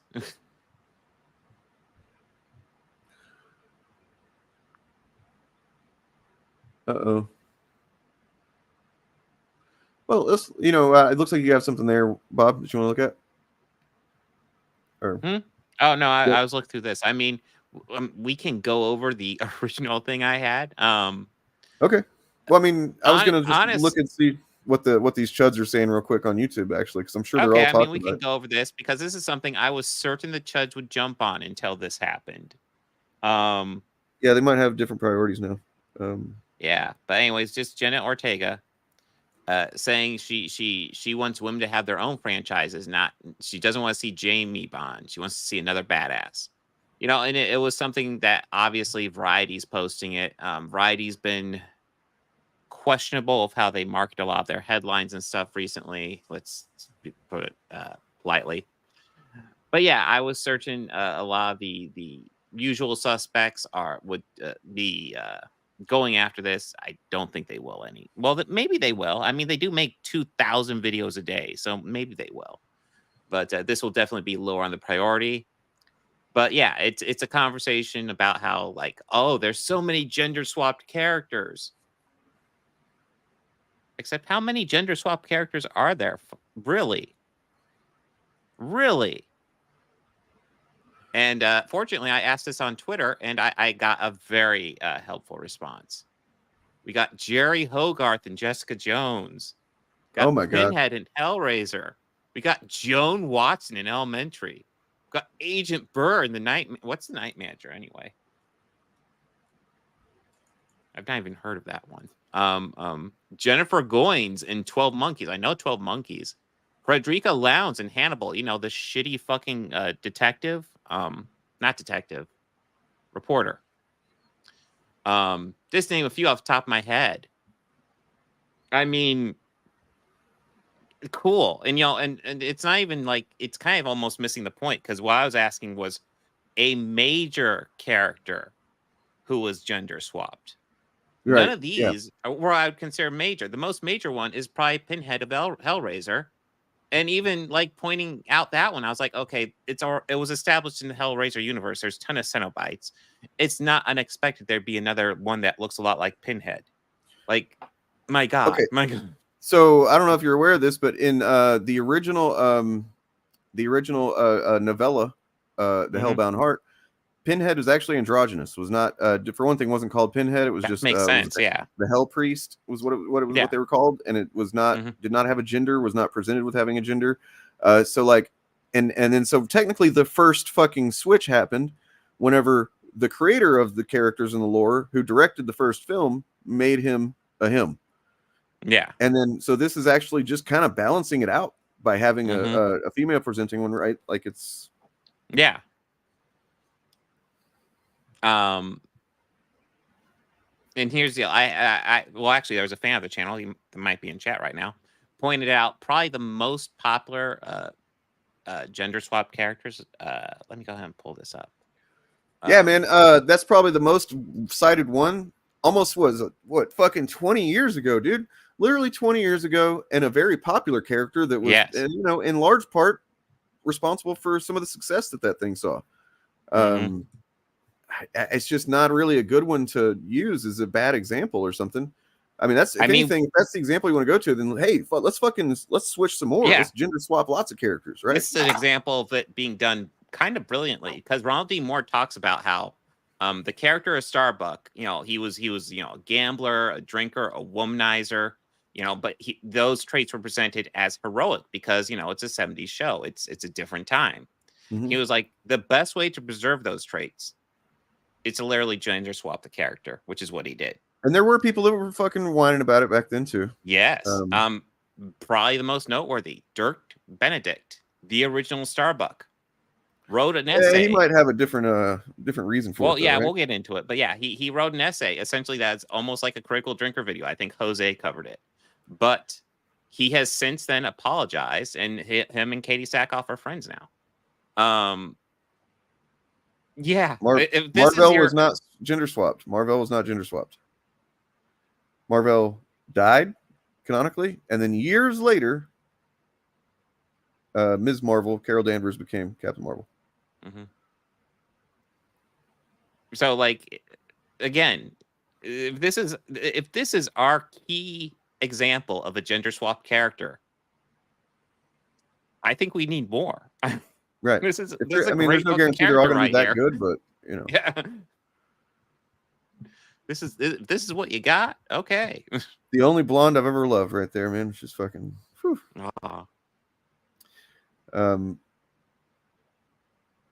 So Taskmaster would be like, I mean, look, I'm frustrated about what they did with Taskmaster, but it has nothing to do with gender. They could have done they could have used the characteristics that I feel are missing from Taskmaster. I think most people that are familiar with the character in comics know that there was quite a bit missing from the character.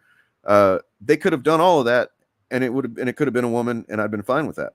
But they didn't do any of it, and they made it a woman. So that's, you know, just kind of a not really part of my complaint there. Oh, okay. Yeah, sure. Okay. Was anybody upset about that, really? Or did it just become another thing that, yeah, that's true. Captain Marvel was not, or Marvel was not Captain Marvel in the MCU. Oh, where'd Bob go? He fucking left. Everybody's just bouncing off of this motherfucker right now.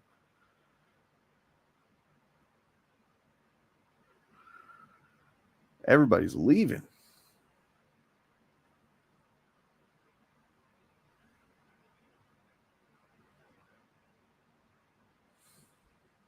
Stormfront and the boys. Yeah, that's true. Yeah, that's true. They did that almost certainly to trigger the same people that would get upset about it, that they were criticizing with the character itself. They almost certainly did that. Let's see. Wait, Jarbo was offering to join what? What was Jarbo saying? What was he saying?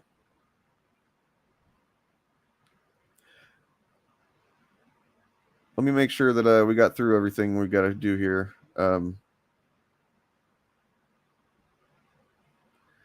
That's true. That's true.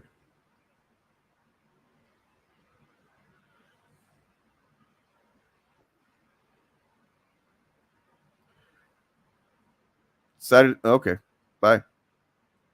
Yeah, I just thought it would be fun to suddenly let the computer shut down and drop out completely, that just randomly. It was fun. No, The Boys is not a good comic. It is quite bad. Quite bad.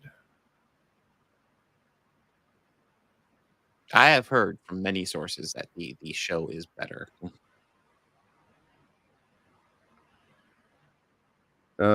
Yeah, I mean, look, sometimes they change the gender of a character.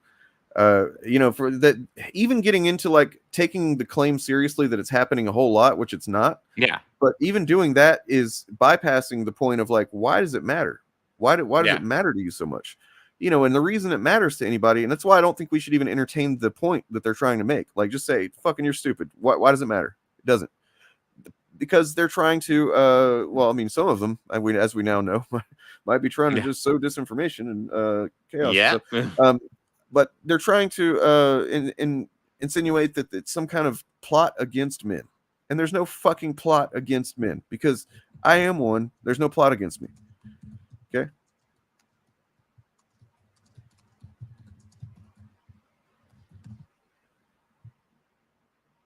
Yeah, Red was race swap. That's true. Why do they call you Red? Maybe because I'm Irish. That's actually a line from the story.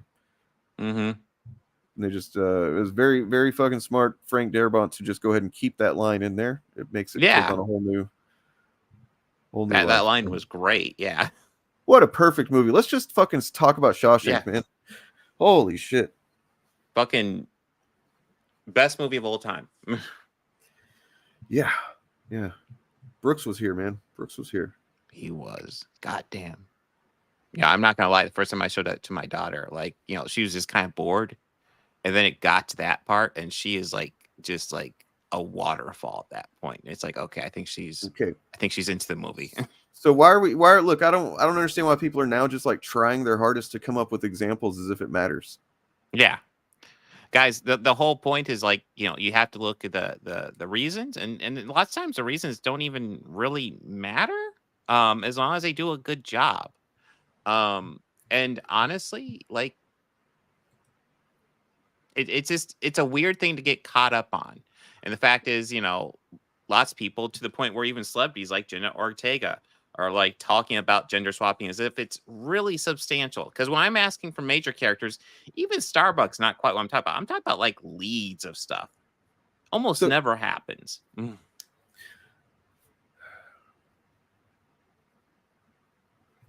Okay, so with this, that's not true. We have an agenda. Like, I don't think that we hide that. You know, it's the people that, for one thing, just saying someone has an agenda. Everybody on fucking social media has an agenda. You know, like if they've got a brand, basically, then they have an agenda, whether that's to sell product or get views or whatever it is. So like just saying, oh, you've got an agenda is not actually a criticism like Chuds have managed to make people think it is. Our agenda is to, you know, show how dishonest and hypocritical and fucking harmful and shitty these content creators are. I don't think that we are ashamed of that. I don't think we should be ashamed of that. No. If you listen to these content creators and are just follow everything they say, and I've seen my comments, I know lots of people do. You need to, you know, break yourself from that, frankly. That's just a look, man. That's a really fucking lame cope with like it's just a thing that Chuds try to use as to seem like they legitimately care. You don't legitimately care. What stories are you talking about? What stories are you talking about that are just secondhand stories? You know, why does this concept not exist around anybody except whenever it comes up in this context? That's fucking stupid. Stop.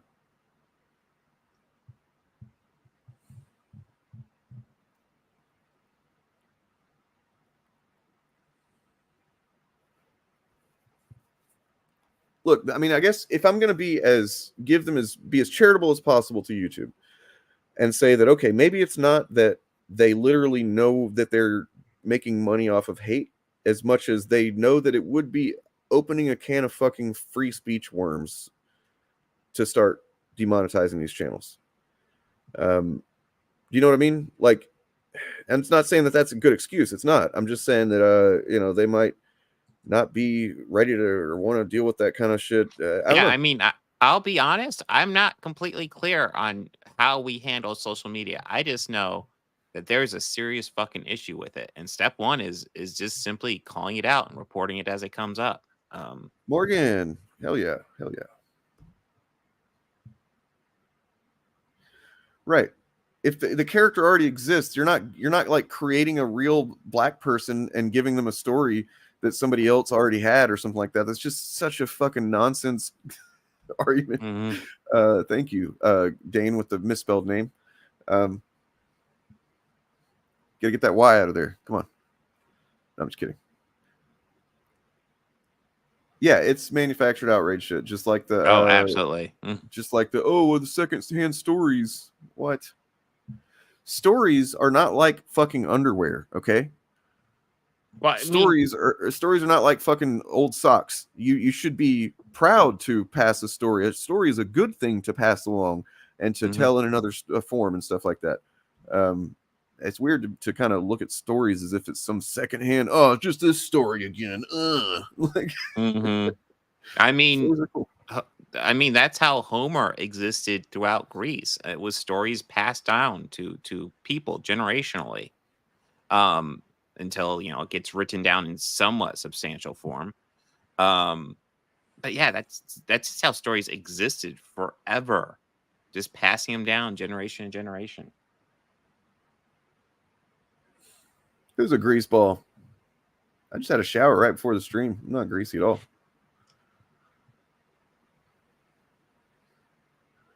Yeah, I mean, yeah, that's true. Michael, what's up, man? That is, yeah.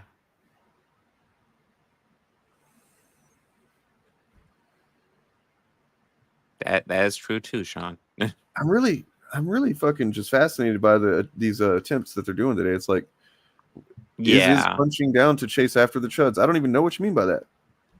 But no, it's not.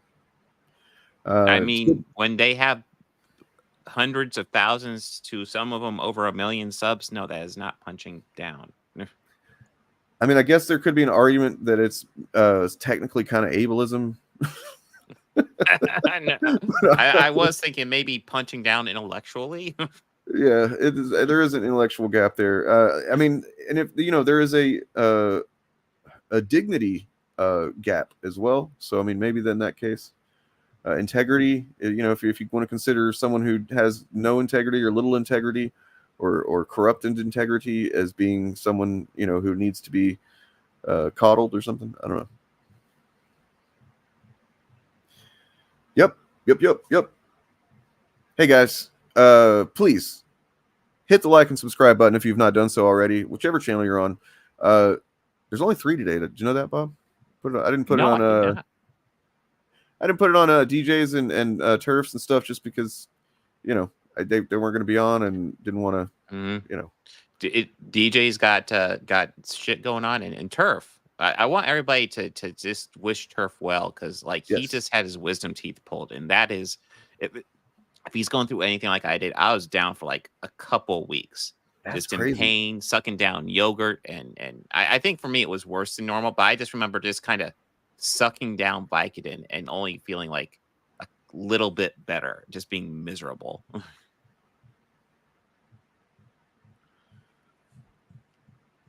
Oh, look, it's another, like, what does this even mean?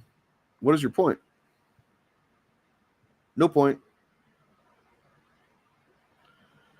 That's what I'm saying. They told me that it takes them, like turf's been gone down for like a week. You took a couple of weeks. I'm pretty sure, because I had my 2 wisdom teeth pulled, and then I had another one pulled because it had gotten like damaged from my wisdom teeth didn't come in all at once. They came in very slowly over the course of years. So just like every once in a while, I would kind of have an ache in my jaw.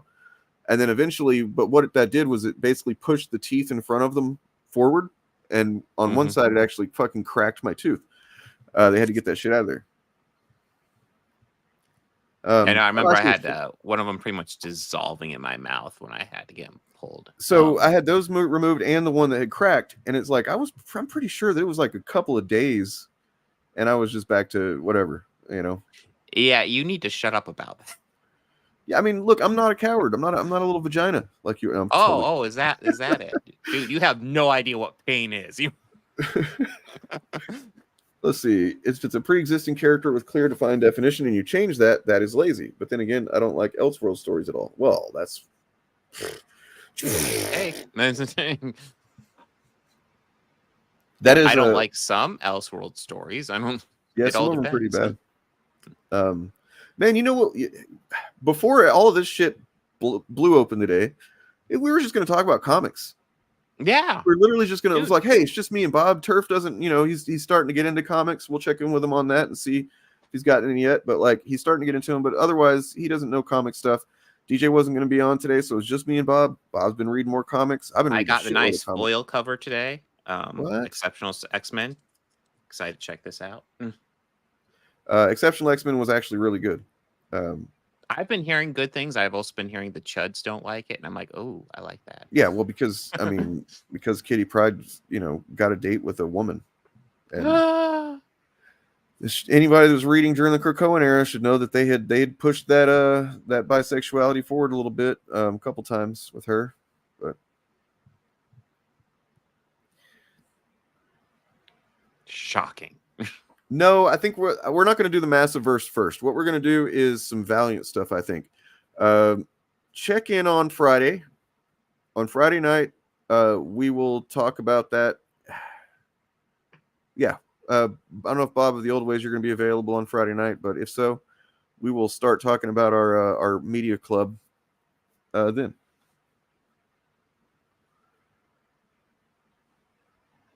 Oh my God, did somebody think that?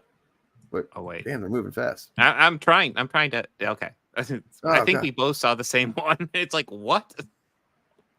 So, little comic history for you guys. There's a character called Shadowcat, aka Kitty Pryde. There's another character called Rogue. These are completely different characters with a completely different power set. I guess women with brown hair, maybe. But like, Rogue has like the white streak. Yeah. One can absorb your powers with touch, and the other one can phase through stuff. Like they're not all that similar. This is been 3 around books. longer. Yeah. 3 books from the Massive Verse. It started with Radiant Black a couple of years ago, and it's slowly expanded title by title. To where it is all. This is actually the official Image Comics universe, superhero universe. Although speaking of Image Comics universe, I finished Local Man. Holy fucking shit, man! I know that nobody's read that, so I'm not even going to get into it. But like, Jesus Christ, I don't even know where to start. Morgan, I'll have to tell you about it because you're the only one to be able to follow, I think, and probably Bob of the Old Ways too. Rogue, y'all, not Rouge. Yeah, Rouge is a great character. Oh, doing a both sides on Russian fucking Cyborg. Yeah. Yep. The Cyborg occurs in both directions, though. Yeah, I mean.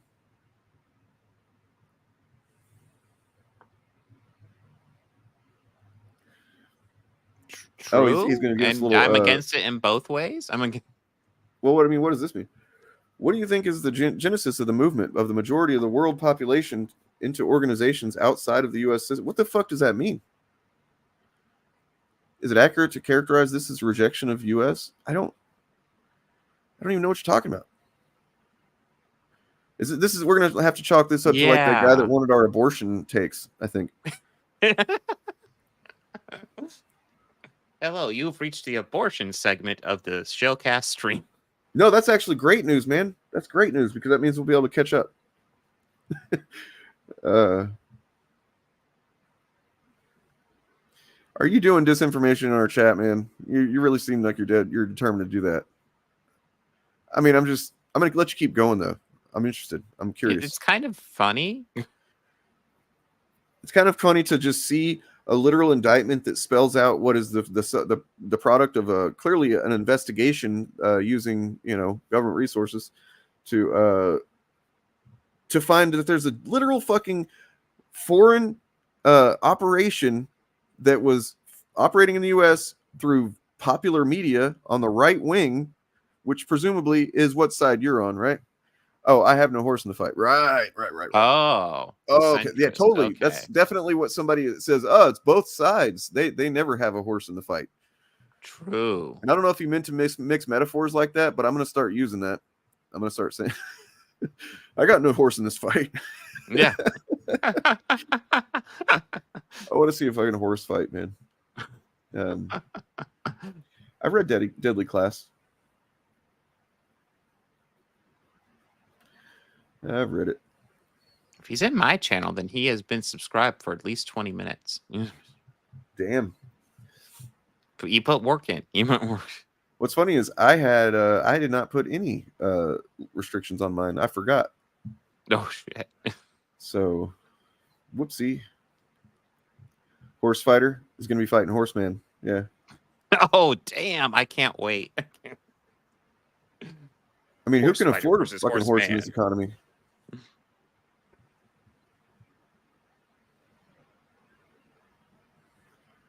Yeah, like Tim Pool, the centrist, who now does a fucking show with a bunch of right wingers, and but he's Adam, just centrist, man. Adam Friended, who's voting for Trump, and yeah, centrism is a fucking fake thing. It's not real. Oh, I did have a video that I wanted to check out. Sorry, what?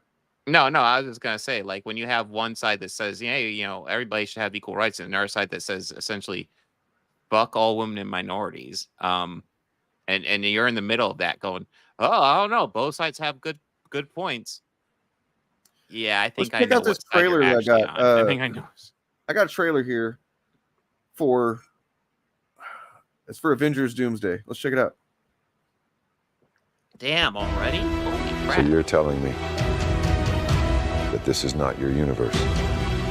That's right. My universe has been destroyed. And the responsible. It's in this one. You'll never understand it, Reed. I've only one goal.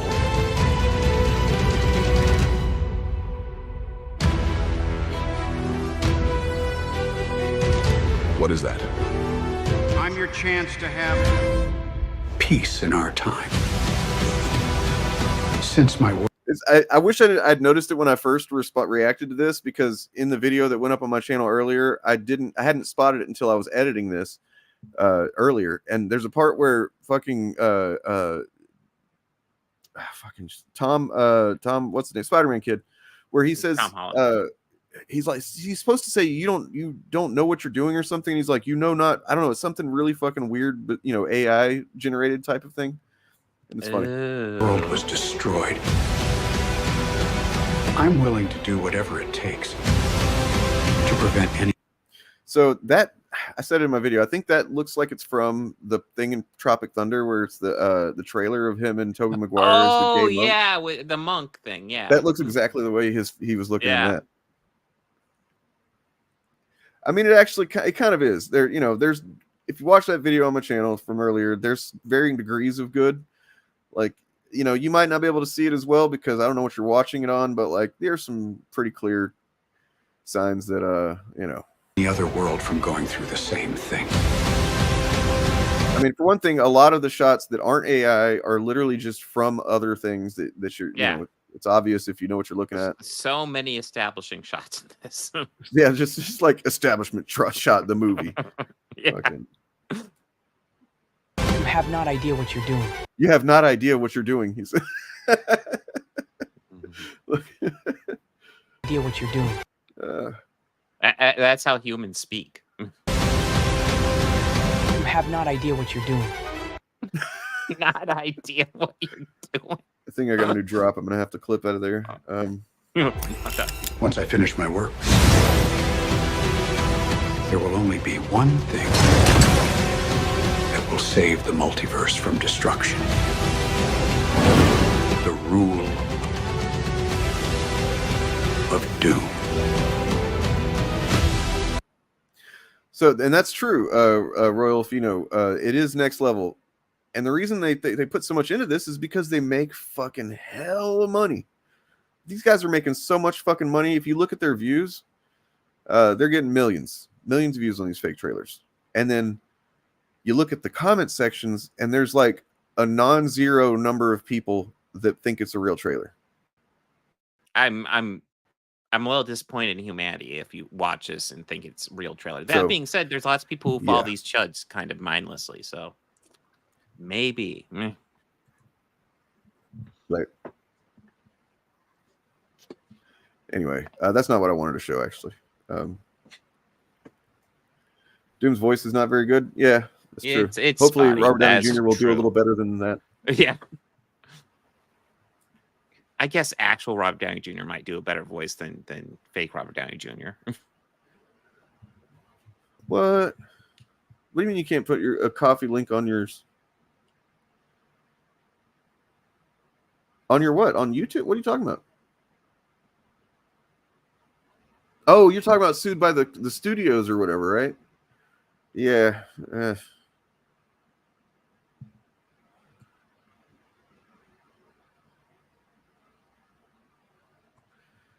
I'm a little bit confused. Getting sued? Do you mean getting copyright? Because like they won't sue you for that. I mean they might, but they won't. They might. It's always a threat they have out there. But like, keep in mind, the only time they've actually done that, they lost spectacularly. So DJ is not able to be with us today. He's putting down some carpet or something. I don't think that's a euphemism. No, it's actually not. But he does have a video that might be worth checking out. I think it is, actually. I watched it. I'm gonna be honest. Can you be? Oh yeah. How pathetic and ignorant do you have to be to continue to be taken advantage of by people who absolutely 100%? And this was before all this shit came out today. He was saying this. Mm-hmm. Admit to doing it. These really bad car salesmen of the grift, of the outrage. You continue to support them, and you. I'm gonna be right back, Bob. Okay. You love. I think it's a fetish at this point. I think that you guys actually love being taken advantage of. I think that's the reality of it. If you had a dating profile for outrage grift content in the bio, instead of pronouns, it would say, "Please take advantage of me!" ! Because I'm an idiot. It keeps going. Because I'm an idiot, and I will believe anything they tell me because they echo my values. That's what it should say on there. If I were a betting man, I would assume that. Because here you have Endymion, just like a lot of these other channels, who are jumping on this Concord situation. And let me very quickly explain what happened here. So Concord is a game that I didn't even realize had been released because they did an awful job of promoting the game. It was from... Which is 100% true. I didn't even know it was released until I saw Eric's video here. Sony. It's being shut down. They're refunding the players because the interest just isn't there. Now, this is a game that, from what I could tell... I did a little research, has been in development for almost a decade. It's very boring, generic. It looks like just every other game in that genre, but not as interesting. And to be quite honest, myself and many other people had never even heard of the game. That's neither here nor there. I don't really care. The game is shutting down. They're refunding people. Everybody that spent money on it, you'll get your money back. I haven't even seen anybody upset that the game is getting canceled, particularly because it just doesn't look like a very fun game. However, I want to read this tweet. And the funny thing is he puts a little disclaimer in here, which I think is hilarious. But I'm going to read this tweet, and then I'm going to explain to you why you should be reconsidering taking part in allowing yourself to be taken advantage of. And when I say that, I'm talking to the people that support this kind of content. Because y'all, there's something it's not right. I don't know what it is. Something isn't right. And you've allowed them to, when I say them, I mean these guys, you've allowed them to take fun out of your lives, just in general. So let's get into this tweet. And like I said, there's a funny comment in here where he's trying to talk about people like myself who love to call him out on his shit with a passive-aggressive disclaimer. So he says, I just want to say in terms of Concord dying like this, that the modern audience does in fact not exist, and going woke has never been more true to be a fast way to go broke. let me explain the ignorance in that statement, just in general, right? So how do you explain the other diverse games? I mean, yeah, because the thing that they deny on a regular basis, that we live in a society that is permeated with attitudes of white supremacy, that's why. Because it's somehow easier for a lot of people to feel like being asked to consider other perspectives which is what, wokeness is essentially. Just like, hey, have you ever considered that other people don't have the same life experience as you, and sometimes that's pretty shitty for them? Nope, never considered it. You're trying to make me woke, and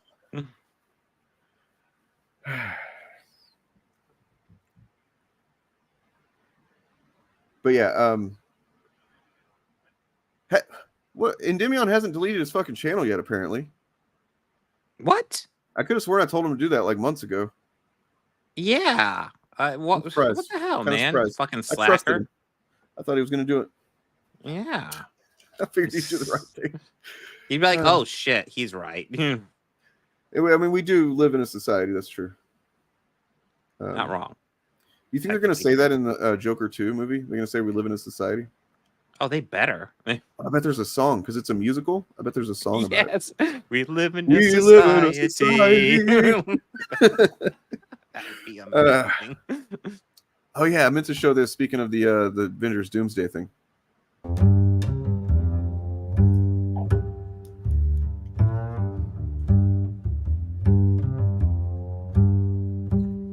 Feige, Disney, whoever very easily could have told them they have to do certain things that are going to spin off into future projects or whatever. Yeah. And they didn't really do that. This movie was a love letter to the Fox universe. Actually, Dean in my comments brought up a very good point. They did miss a cameo with Foggy Nelson. He was right there, and they didn't do it. Yeah. That would have been confusing. Like, why you wouldn't just hire the same actor that's been in the movie since the first Iron Man film to play another character later on in the MCU, would you? No. All right, you assholes. Yeah. What? Turf is our Porky Pig. In fact, let me go ahead and add that as a prop.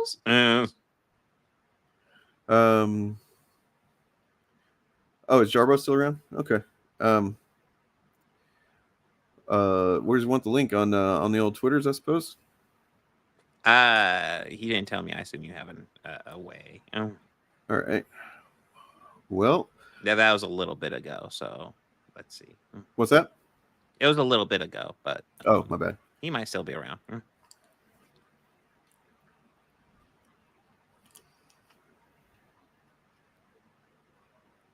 So chat. Are you disappointed they didn't get Foggy Nelson in Deadpool and Wolverine? Fan favorite Foggy Nelson. Because whenever people think of Foggy Nelson, they're thinking of Jon Favreau, right? It's no brainer, right? No. I'm trying to look and see if there's anything on Reddit about today's stuff.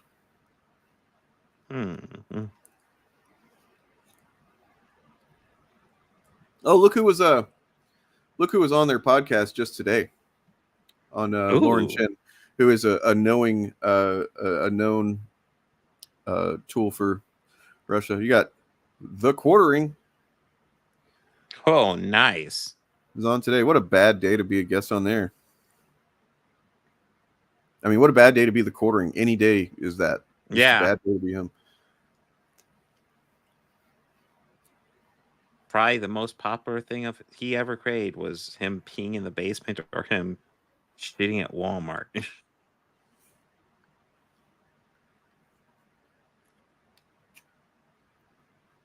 You watch Rings of Power, Bob? Yes, I did. I feel like it's kind of like last season where it's starting slow. That being said, I feel like it's starting better than it did last season.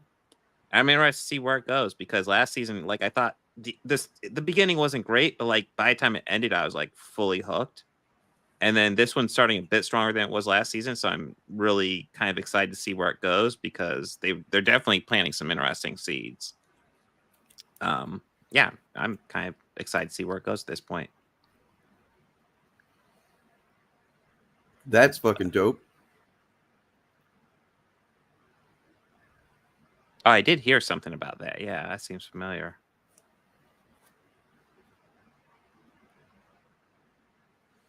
Yeah, Well, I'll also say I thought there'd be more seasons of Mandalorian. It seems like they're just gonna segue straight into the movie now. So I think Low Watermark and I are going to try to set up a conversation on, a chat on stream for Friday or Saturday night, Bob. Okay. I don't know if you're going to be available for the weekend. I actually don't know either. I'm definitely not available Friday. I have no idea if I'm going to have the kids this weekend though. So maybe not. But I mean, I was already, looking forward to talking to him. But then after today, I'm definitely going to have some extra questions.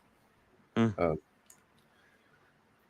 really just kind of getting perspective from one another, I think. Yeah. Because he's apparently the only fucking conservative side guy that is able to have a actual conversation.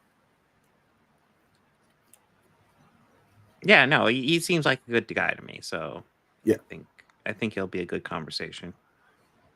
No, if it's Saturday night and I'm available, I will jump in. I will raid. Oof.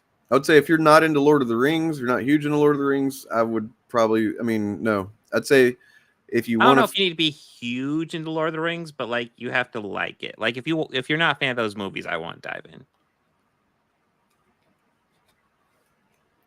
Because they suck at reading. The best gauge. Because they suck at reading, and they, I guess because it's not novels aren't generally, they don't become, trending topics generally, right?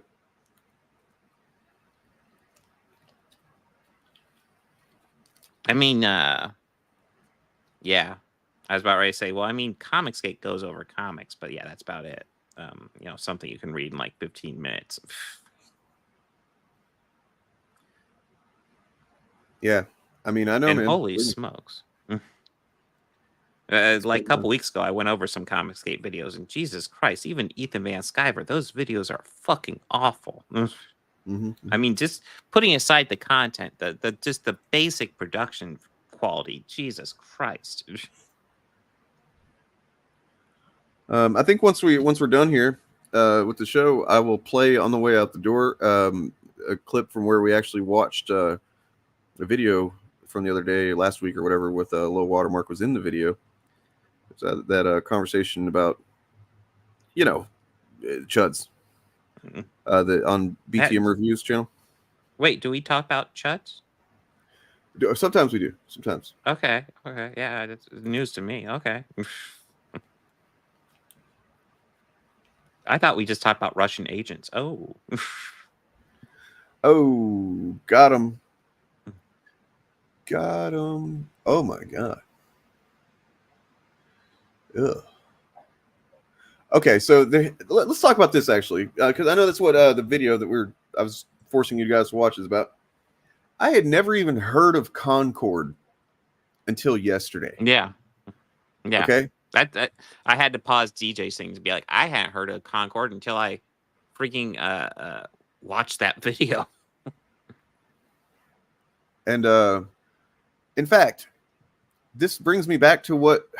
So before we didn't have any show planned today, we did have a show planned today yesterday, because originally I had gotten McDizzle Gaming as a guest. We're going to check his video out, actually. We're going to do that. So McDizzle Gaming is a YouTuber I had not heard of until I saw that he did a Grayson-like thread about Grums, Mark Kearns. And he seems like he's been doing a lot of work to investigate Mark Kearns' whole grift that he's got going on. We talked about Mark Kearns very briefly, like months ago. Whenever the whole Sweet Baby Ink stuff first, it was actually about Stellar Blade. That's why we covered it. But he's the guy that made that bus. He had that bus made that was just like a terrible monstrosity that was never fucking used and just like was a waste of fucking money. So we're gonna have McDizzle Gaming on, and then realized that Turf Nation was not going to be available this week. And look, we could have just gone ahead and had McDizzle Gaming on, and I thank him for being understanding and being willing to wait till next week. But you know, Turf is into the comic book stuff, and we talk about that a lot. He's way more into the gaming stuff than me and Bob are, so we're just like, you know what? Let's wait till next week when Turf is back, and you know, let him head up that whole program, because he'll definitely be able to ask better questions, have better conversation about the topic. But we can kind of start to prime ourselves and get informed here by watching a video real quick. Okay, the crowdfunding scam of Ember. It's apparently the name of his Mark Kern's something. I don't know. This guy's so blatantly a grifter, it's fucking ridiculous. Yeah. He kind of comes off like he was trying to be like the Eric July of gaming, it seems like. Jesus. Oh, and then I also have the video from today of Jeremy Griggs responding to you know, the targeted harassment that he's experiencing. Oh dear, poor guy. But, yeah. Let's see. So, I mean, I bet it. You think these guys are feeling the pressure right now, by the way? I suspect they are. I've already noticed they're doing response videos to this stuff already. So everything from Grayson's thread to you know, to this stuff today, and just like, and us. I mean, we haven't stopped. We've been putting pressure on them. You know, they don't like to acknowledge it, but we have. Well, amplified some voices though. Yeah. Yep. I mean, I honestly think that like just there's been clues here and there that they're way more aware of us than they want to admit, because you know, it wouldn't be good for them. And I think that this shit that came out today is why because they know that we have their fucking number, right? Like it's not like we're just some cringe SJWs that they can point their audience at to laugh at us. You know, that we actually are saying things that are fucking truly fucking damaging to their whole thing. And that's, you know, that's why it sucks to be so good, man. You know, we're too good. Yeah, true. We're too awesome. It's a curse. It really is. And you know what's great is our humility. Yeah, we're so fucking humble, dude. It's amazing. We're it's so fucking awesome. fucking humble. Nobody's more humble than us. No, nobody. All right.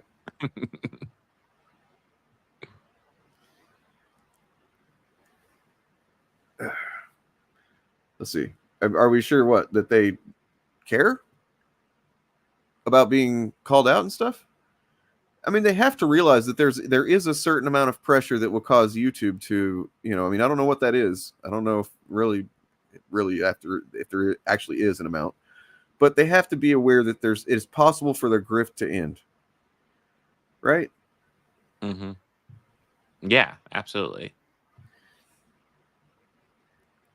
All right, here goes this.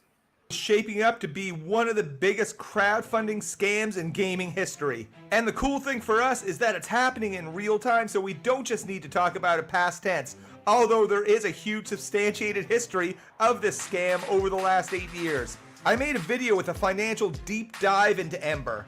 Although it didn't get much traction on YouTube, it did get a lot of traction on Twitter. So much that even people that support Mark/Grums started questioning him about it, to the point that he needed to respond. Has Mark Kern been crowdfunding massive amounts of money for over 8 years to develop a demo like he's told everyone? Or has he been using that money to write a novel or make a tabletop game? Or did he take 2 years off and still continue to crowdfund upwards of $250,000 for not developing the game? I'm sorry, not a game, but just a demo, in order to set up a Kickstarter and start his own company. Which is funny because he's not even the CEO of his own company that's doing Ember. It's some 78-year-old man with the same last name as Mark. That is likely because Mark has a tax lien against him from the state. I mean, I agree. I can't speak for you know, Kyle Katarn or Rewriting Wilkie or whatever, but like, no, I mean, that has to be kind of the approach though, because what else is there? If the goal is to limit and restrict their reach, then we either get them deplatformed or reduce their financial incentive to do what they're doing. I mean, I'll be 100% honest. If they lose their financial incentive, I don't see them making this stuff. No. I don't. They're doing this for the money, purely, blatantly. If you think Nerdrotic Gary is doing this because he truly believes it, then you haven't seen his old content. But I mean, speaking of which, we are talking about capitalism here, so like, no, we shouldn't expect them to do it because it's the right thing to do. We should, because they would have done it already for that. We should expect them to do it if there is a, if there's a financial disincentive for YouTube. I wish I knew what you based that on. I mean, why? They demonetize channels all the time. Clearly there's something going on here where they're okay with, to some degree, whatever. Maybe they just aren't fully aware of or what. But like, look, if there's enough of a fucking stink raised, then, and that's typically whenever you get a company to do the right thing, it's because they've finally had enough backlash that it's going to affect their profit. And, you're right in that regard. That's probably never going to happen as far as YouTube goes. They're, even if you got rid of all these chud channels, they're still going to be making shitload of money. But, yeah.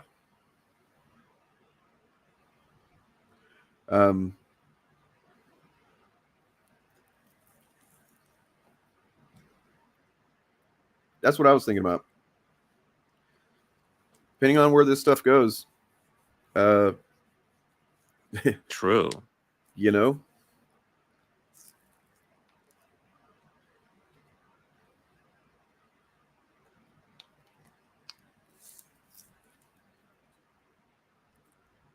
I mean, we're not saying that necessarily right now. It doesn't. There's other times after an election cycle that exist, But I mean, I don't know, man. It seems kind of weird that you're so defensive about it. Well, I don't know if he's being defensive about, but like, yeah, it's not so much that we're expecting YouTube to actually do it, but it's more just us kind of saying, hey, YouTube, do the right thing. And I'm not expecting him to actually do the right thing, but it's good to hold them accountable. Even though, our size is so fucking limited, it's not going to have much of an impact on them. But, this is true. You do what you can. Trump winning would make this shit not matter. It would all go away. This would be the norm. This kind of content. Yeah. Funded by Russia and whatnot. No, I mean, I get it, but also just like there's something to be said for not farting in the party bus.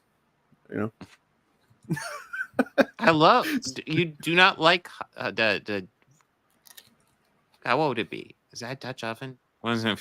California for Dutch over ovening the party bus? $265,000. This is attached to all past, present, and future property. A lien is basically the right to a property to take care of debts. It gets worse. The 78-year-old man who has the same last name of Mark, likely his father, who as of August 2023 has tax liens against any past, present, future properties, bank accounts, and funds. This is the CEO of Crixa Labs who owns Ember. So it sounds like the company's already in trouble, and his response makes things a lot worse for him. In today's video, we'll take a look at those allegations I placed on Grums, as well as analyze his response. At the conclusion of this video, you should have a very good understanding of Mark Kern's web of deceit. Actually, watching your video, your conversation you had the other day with BTM Reviews and Chris Bacon, y'all were talking about how like you noticed that these guys just like were doing a performance and they're basically just doing a formula.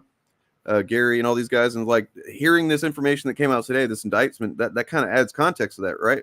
Low watermark, does that kind of support the reason why they're not to say that they're necessarily that, but like that they're buddies with content creators who are literally working as Russian agents. They're bumping elbows, rubbing elbows with those folks, and so they see that what's working for them, they're going to start doing the same shit, whether they're knowingly doing that kind of formulaic content for that purpose or not. I don't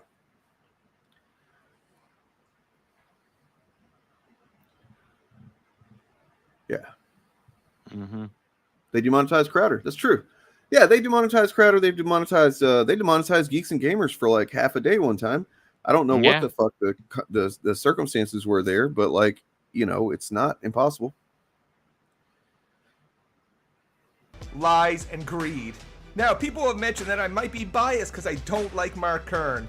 To that I say I don't have to like someone to investigate them. That's true. Yeah. It's true that we don't like these people we talk about, but it's also true that they are scumbags and fucking grifters. They're not mutually exclusive. No, we're not allowed to call them scumbags and grifters unless we enjoy their content. Right. We are what? completely neutral. Anyway, we're gonna have McDizzle Gaming on. I'm gonna go ahead and drop his link, show his channel and stuff, just so you guys can check him out in the meantime if you want to. Yeah, we're gonna have him on next week, I think, assuming that I think we might be doing Tuesday next week, right? Yeah, I think that was the plan. Yeah. But this guy's been doing some serious work, as far as like looking just at the numbers, the financials of all this shit, and it really does seem like Kearns is pretty openly grifting, and then the reactions to what being called out about it doesn't help his, doesn't look good. What? Yeah.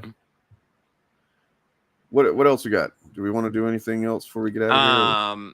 Kind of the only other thing I could think of was more of a roundtable discussion. So I kind of wanted more people involved, but like, I don't know. I guess we could hint on it a little bit. Like, and honestly, Adam Conover covered it kind of nicely. I watched that video last night because it's something I was kind of looking at. Oh yeah, that. TV sucks. I don't know if you noticed that. Yeah. All shows get canceled after a season. All seasons are like, if you're lucky, 10 episodes long. Heck, we were just looking at Battlestar Galactica. That was a series that like it got lots of critical acclaim, but struggled in ratings to keep going. Made it to 4 seasons for 20 episode seasons, mind you. 20 episode season is insane at this point. Velma got 20 episodes. That's about it. By the way, thanks Greg B for looking out on that character that you got rid of in chat. That it's kind of crazy that you happen to know him outside of this context, but good job.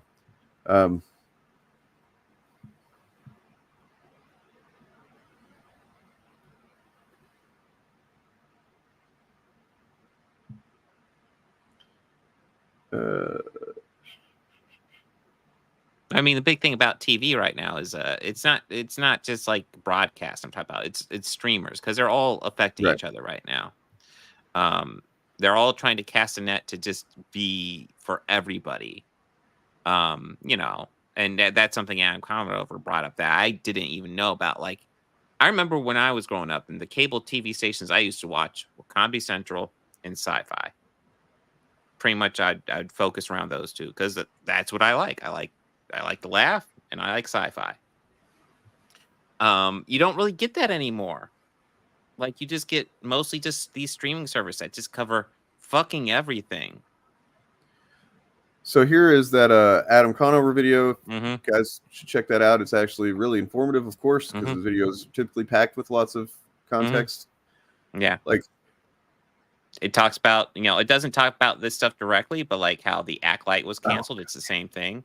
Oh god damn it! I completely forgot about this one. That was going to be something too. We can actually go into that one. All right. Because this one, I'm not going to say too much more. And I was also going to bring up how Strange New Worlds, the producers of Strange New Worlds actually want more than 10 episodes. And I'm missing like Star Trek filler episodes. Some of the best episodes of Star Trek are just fucking filler. Yeah. Strange New Worlds, I would love to have a 20 episode season. So yeah, guys, do you want to hear all of the fucking the secrets revealed about all the fucking shady dealings that Marvel fucking television has been doing? They're fucking shady, man. They're fucking doing lots of crazy, unethical, fucked up shit. Just really fucked up shit, man. But if you want to know what it is, you got to pay $9.99 and go to Bo DeMaio's fucking OnlyFans. You'll probably get some nudes too, but yeah. Grifter piece of shit, dude. Like, I can't believe. No, it's one of those things where it's like, oh my god. Listen, Bo DeMaio, clearly a talented writer, and outside that seemed like a completely shallow piece of shit, in my opinion. Yeah, well, I mean, let's actually. I did a little bit of whenever all the stuff came out about what he had done a couple weeks ago. I needed to get that uploaded, by the way. Like all the stuff about. Like I did a little bit of reinvestigating of what he actually was responsible for. So for one thing, he claimed a lot more credit and took up a lot of limelight compared to, other people. Like, his name was first in the he was the head writer, I guess, and he pitched the show or the plot line for the season 1, I suppose, too. but like, what did he really write? Because these stories already fucking existed, man. Yeah. Like, I'm pretty sure that there's a lot of writers that could take the X-Men stories that already exist and just kind of like shuffle around the details a little bit and still write a pretty fucking compelling, thing that's like, it's not like he drew it out of thin air. This stuff was, a lot of it was Claremont. He created Magneto and Asteroid M and Bastion and Mr. Sinister and Wolverine losing his adamantium and oh fuck, wait a minute, that's all from the comic book. Just shuffle, copy, paste. Yeah, exactly. Yeah. I mean, look, he did it. I'm not saying it. Go ahead. Yeah, I was just gonna say, to his credit, there is a talent in doing just grabbing and copying and pasting and make it cohesive. There is a talent to that. But it doesn't remotely forgive the shit. First and foremost, he has what he deserves. He deserves praise for recognizing the emotional resonance in specific moments and stories and themes in the X-Men comics, for sure. Yes. But I mean, there's a lot of X-Men fans that read the comics, probably don't even consider themselves writers, that could maybe do the same thing. But then, like, it seems like he just kind of was a fucking douchebag, obviously, and then like sending pictures of his dick and stuff to people, and oh, dude, come on, what are you doing, man? Here, animate this pose, and it's a fucking nude of him, fucking creepy shit. And then in hindsight, it seems like, honestly, Disney, Marvel, they played it right by not talking about this thing whenever, there's like, look, we're going to fire you and we're not going to talk about it. And we dare you to talk about it. We're going to fire you and you're going to count yourself lucky and shut the fuck up. And that's the thing. He just couldn't shut the fuck up. Like, he was talking about X-Men 97 the whole time and he wasn't supposed to be doing that. But like, they kind of let it go. And until recently, when he just started like throwing out all these, oh, this is why I was really fired shit. That's when shit started hitting the fan. Yeah. Bo Steven Kreider. God, Jesus. I forgot Steven Crowder did that shit too. Jesus Christ. Yeah, so there's that. Look, I guess it's all it took to talk about it. He's fucking now wanting $10 to hear all the fucking tell the true story. It's like, oh, you grifter piece of shit. Come on, man. Like, between him and like, I don't know, fucking Kaepernick, like there's been a couple of guys lately that just like go from having, they're in the peak of that's a good person right there doing the right thing, and then just like fucking sullied it all quickly. What? Okay, I actually didn't know. What did Kaepernick do? You don't know about Kaepernick and his AI comic company? Oh, dude, shit. He fucking he's put money into like this company that's basically looking to make AI comic books, and he's trying to make it. Not only that they're going to make they're going to offer it to the public as a service, so anybody can make comics. It's so fucking. And he talks about how like the gatekeepers of the industry, and what he's really talking about is like not having talent. It's like, look, man, I believe in equity. I believe everybody should have an opportunity to try anything that they want to do. But like, some people just don't have talent. And listen, it's one of those things where I'm okay with some of that for like proof of concept, but like not for an actual book. God damn. No. Yeah, he's if it succeeds, then essentially you would have a bunch of people flooding the market with the indie market with a bunch of crap. Because people that shouldn't be, really, I mean, I say shouldn't be, it's all subjective, I guess, but like, there's going to be, essentially, you're going to have a lot of artists who are out of work, for one thing. Yeah. Because everybody's going to consider themselves a comic book writer. Yeah. Yeah. That's okay. Me either, man. Me either. And that's okay. We can be talentless. Listen, if you guys ever want to read one of my comic books, it'll be great. I will draw the most intricate, beautiful stick figures you've ever seen. Yeah. It'll be amazing. Man, I just want to talk about local, man. God damn it. All right, I'm going to give us 60 seconds of this video, and then we're done. Ooh. What's up, Geeks and Gamers? It's Jeremy coming to you with another video, and today, unfortunately, I have to address some internet drama because you've got a targeted campaign going after Geeks and Gamers and a few other channels. And there's just such a spoiler. Oh no! Couple predictions. He's not going to say Kyle Katarn's name. He's not going to say rewriting Ripley. And I don't think it's probably an accident that he happens to be on someone else's post about this. I thought that was interesting. Yeah, the original. Because there's a bunch of people that posted it on their own. Yeah.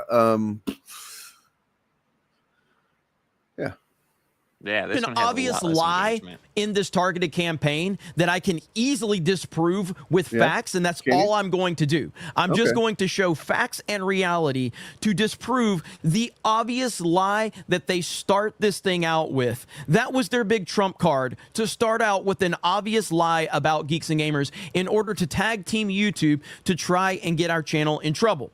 For the record, this is the most pathetic behavior a content creator can make. When one one more prediction. He does not denounce any of the racist shit that's quoted as him and his buddies were saying. None of that. He's not going to denounce anything. He's not going to say this stuff is actually abhorrent. I can't believe that they would lie. Like, no. Well, I mean, that's one thing. Like, he's saying that this is a targeted campaign against me. You know, isn't this a terrible thing? It's like these, like this is just a couple paperwork, which is pretty much facts and quotes from these guys. Just raw facts. I mean, I'm curious what he thinks the big lie is. I'm curious what he's going to say. Yeah, but as opposed to the targeted campaigns these guys do against actors and actresses just for being women or people of color in franchises that apparently they're not allowed to be in. Right.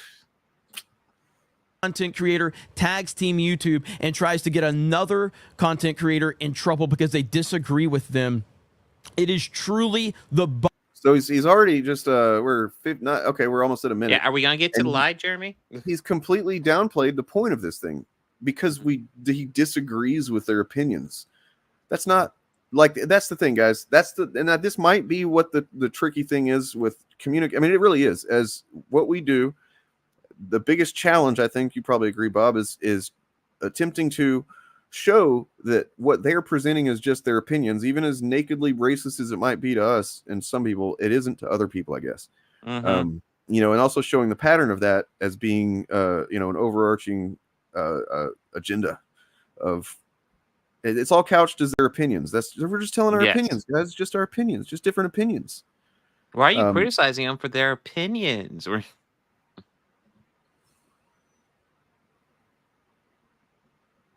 This is not true. I think you were being sarcastic, but yeah.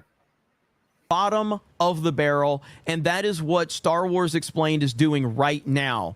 Truly the most disgusting thing they can do. But let's look at the specifics. So here's Molly Damon, who says, I've spoken at length about all of this in the past, but the only way things get better is if Team YouTube does something to discourage this type of content. Until then, it will only get worse. This is...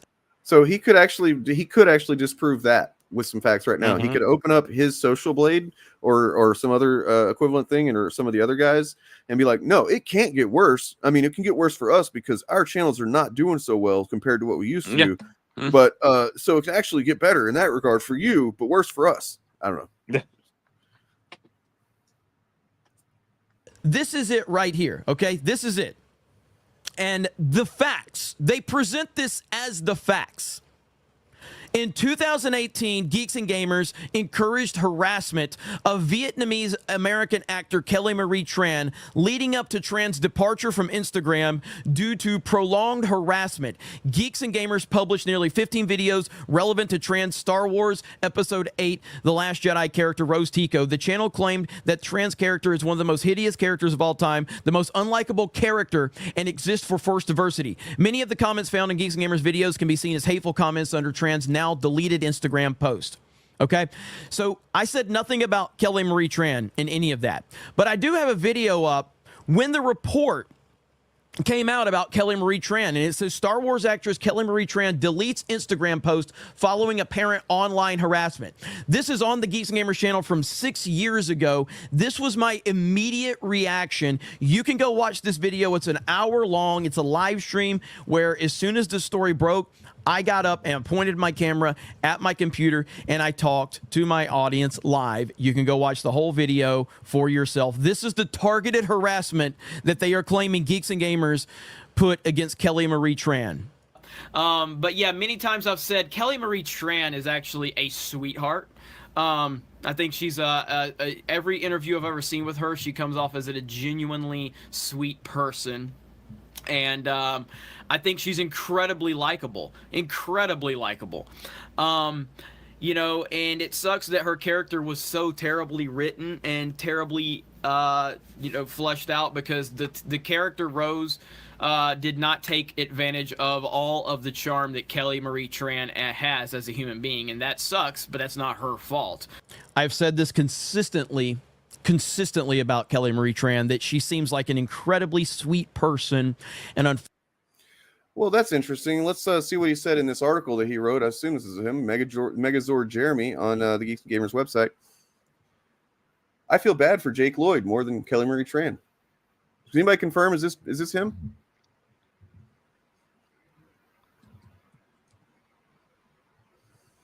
Oh, not authorized to view it. Okay, fair enough.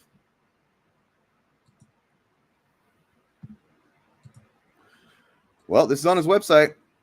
A lot of people are going to get mad at me, even for saying this, but hey, I have a right to my opinion, and Geeks and Gamers encourages individual thought, but I feel bad more for Jake Lloyd, who played the kid version of Anakin Skywalker, than I do for Kelly Marie Tran, who played Rose Tico. This is old news about Kelly Marie Tran getting bullied online by a couple of trolls, and the whole fucking internet went wild saying, oh, poor Kelly, as if a lot of people who have things like Facebook and Twitter don't get bullied on a regular basis. Also, and Kelly Marie Tran is the first.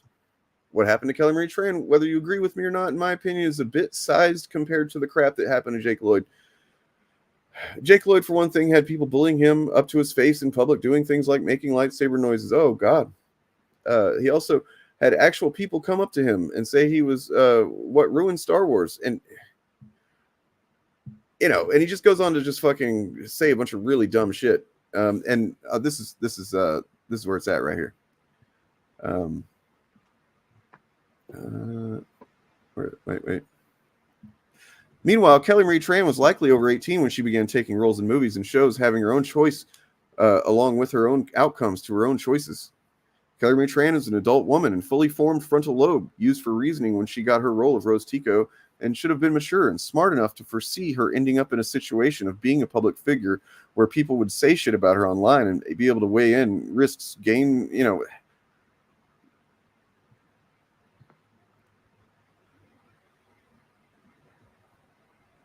And then he starts talking about who could serve in the army in the Western world. Last time I checked, the 9-year-old, like, what the fuck? All right. So, you know, I don't know about that article. You know, maybe it's a coincidence. It's different Jeremy. I wonder if this is a different Jeremy. What do we get to next? Interesting indeed. The group attacked anyone they blamed for what they saw as Star Wars failure. From Kelly Marie Tran to Rian Johnson to Lucasfilm President Kathleen Kennedy, Tran in particular got it rough. She even deleted her Instagram account after vehement fans relentlessly accused her of ruining Star Wars. After a while, there was only one solution the fandom menace believed would work to punish the franchise for failing them: boycott all future Star Wars films. Well, again, let's go back to this again. A lot of misinformation was spread due to either a lack of research or deliberate lying. And then you deliberately lie. Where is the evidence? I know that's a scary word. I mean, he's obviously putting on the voice and the inflection that they always fucking do. It's obvious. You know, it's.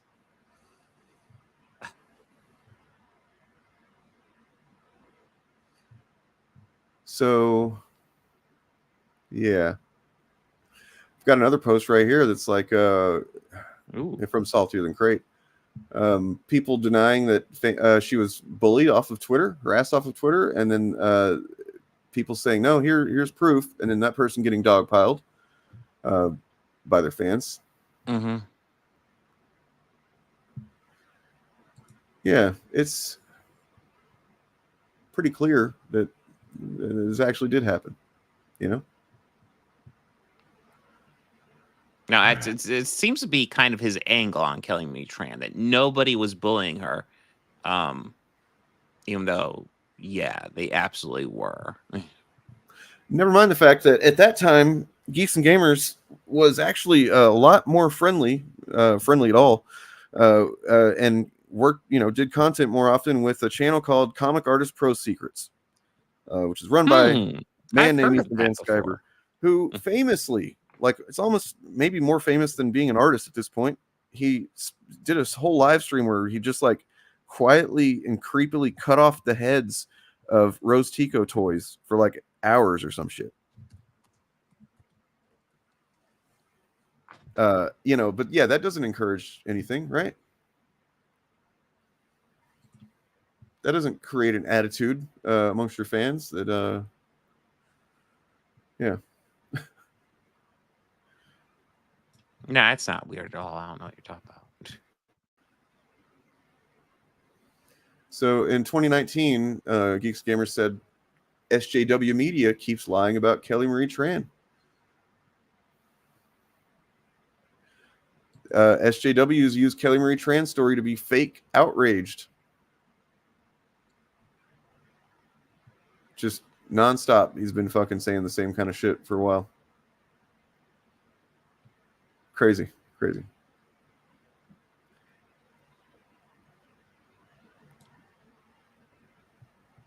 Anyway, cool.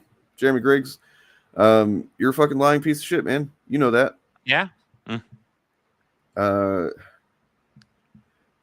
hey, by the way, the offer's still open if you want to ever come on this, or just have like a conversation and watch something, talk about some shit you like, man. Well, we can do that. That's still open. We'll do that. I know you don't get to talk about stuff that you actually like. If you do like anything, you don't get to talk about it on any of these shows you do. That's not financially incentivized. But hey, we'll give you a spot. Talk about what you like. Anyway. Yeah, he doesn't usually get to do that on his show. Sad. It's kind of sad, really. Well, what do we got now? Guess that's it. That was the big stuff I could think of. Honestly, the whole Russia thing was huge. So it's still, yeah, I'm still kind of processing that shit, man. That's crazy. Yeah, and like I said, I think we're gonna get more as the days go on. I mean, I hope so, because there needs to be more movement on that. I hope that's not the kind of thing that goes away. And like Morgan accurately said earlier, that will go away if Trump is elected. Mm-hmm. Absolutely go away, because that's the exact kind of shit that has put Trump and that mentality to the forefront of the conversation, discourse, culture. It's all there because of who knows how much Russia's been doing this shit for years, right? Like Russia Today was just like an obvious fucking Russian disinformation agent when they were operating, and still I knew of people like quote unquote leftists who would like use their content as proof of something or whatever. So they've been having an effect for a while. Yeah, man, I'd like to see fucking Tim Pool like just deplatformed. All these people, I want fucking all of them. Oh yeah, fucking. Yeah. Anyways. Yeah, I know. For me, I just personally think once you take away the monetary incentive, that these channels just stop, because like I think so too. I mean, I guarantee you, there's a few that are complete shitheads who are just doing it because they purely believe, but the vast majority don't give a shit. This is easy money for them. Should have lots of videos coming out in the next few days. I mean, not in the next. I'm actually going to set them to come out over the next couple of weeks, but it's a lot of good content. I've been deep in edit mode trying to get this shit done, get it edited. I mean, I had Ramon Villalobos and Richard Pace on Friday night. I unfortunately had to leave the stream or in the stream, so we're going to try and maybe organize something where we can get together and do that again. But yeah, I've got on my channel, got videos about Valiant comics coming out. Got a video about Rotten Tomatoes videos about. Well, there's a video that went out today about fake AI trailers. Got a Rob Liefeld video. Got a conversation right He's a here classy fellow. Yeah. All kinds of shit. It's gonna be fun. You guys stick around, you know? Mm-hmm. Stick around. And then tomorrow, I got my stream tomorrow. We'll be covering Night Watcher, Ultimates number 3, Absolute Power number 3, and Nightwing number 116. And then we'll also be looking at Rings of Power coverage.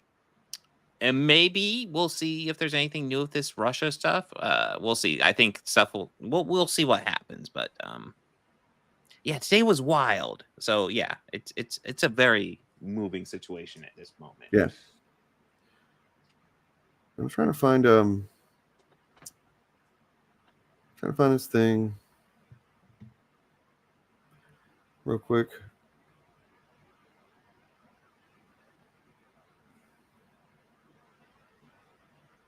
Well, there's this. Went for something I think he failed kind of miserably. But like the 3 main actors, I thought did pretty well, especially Sam Elliott. Jennifer Connelly was a good Betty Ross, and I thought Eric Bana was underrated as Bruce Banner. I want to watch Hulk punch that dog in the dick again. True. Because he does. He punches that Hulk dog right in the dick. That's computer graphics of 2003. Yeah, I mean, you know, at least that scene is We kind need of the Hulk it's in the dark, so it doesn't look awful. But like, we need to punch that dog in the fucking dick. well, apparently somebody pointed out on Twitter that apparently he does that because the dog bit him in the dick first. Ooh, I don't remember that. I just remember, you know, mainly just it might be punching the dog in the dick. Watch, they originally did the animation. He punched the dog in the gut or something. Or the you know, Ang Lee comes up. The fuck? No, he punched the dog in the dick. By the way, shout out to Edgier Than Now who had to leave for work and stuff. So like, you know, subscribe to them if you're not. Got this clip right here that I was just editing the Wolverine thing and the Mauler Wolverine review, and this stood out and it just made me laugh. So because it's Mauler and he has a certain standard, and his fans come after you if you even try to say anything about him, saying that he's objective, that he does all this, and that he's very you know, thought out and well articulated and stuff. And we're just kind of saying no. Yeah, like if you build your entire internet persona around being a smarmy motherfucker, like you better have some bulletproof shit. Otherwise, exactly. Yeah. Good delivery. Yes. We like it a shit talk around here. Man, I swear I had. What did I say that I was going to play at the end? There's a conversation. Oh yeah. About what? I'm going to be mad at myself if I don't fucking find it. Yeah, the Hulk punching a dog in a dick is all I can think It about. wasn't that. It wasn't that. Oh shit.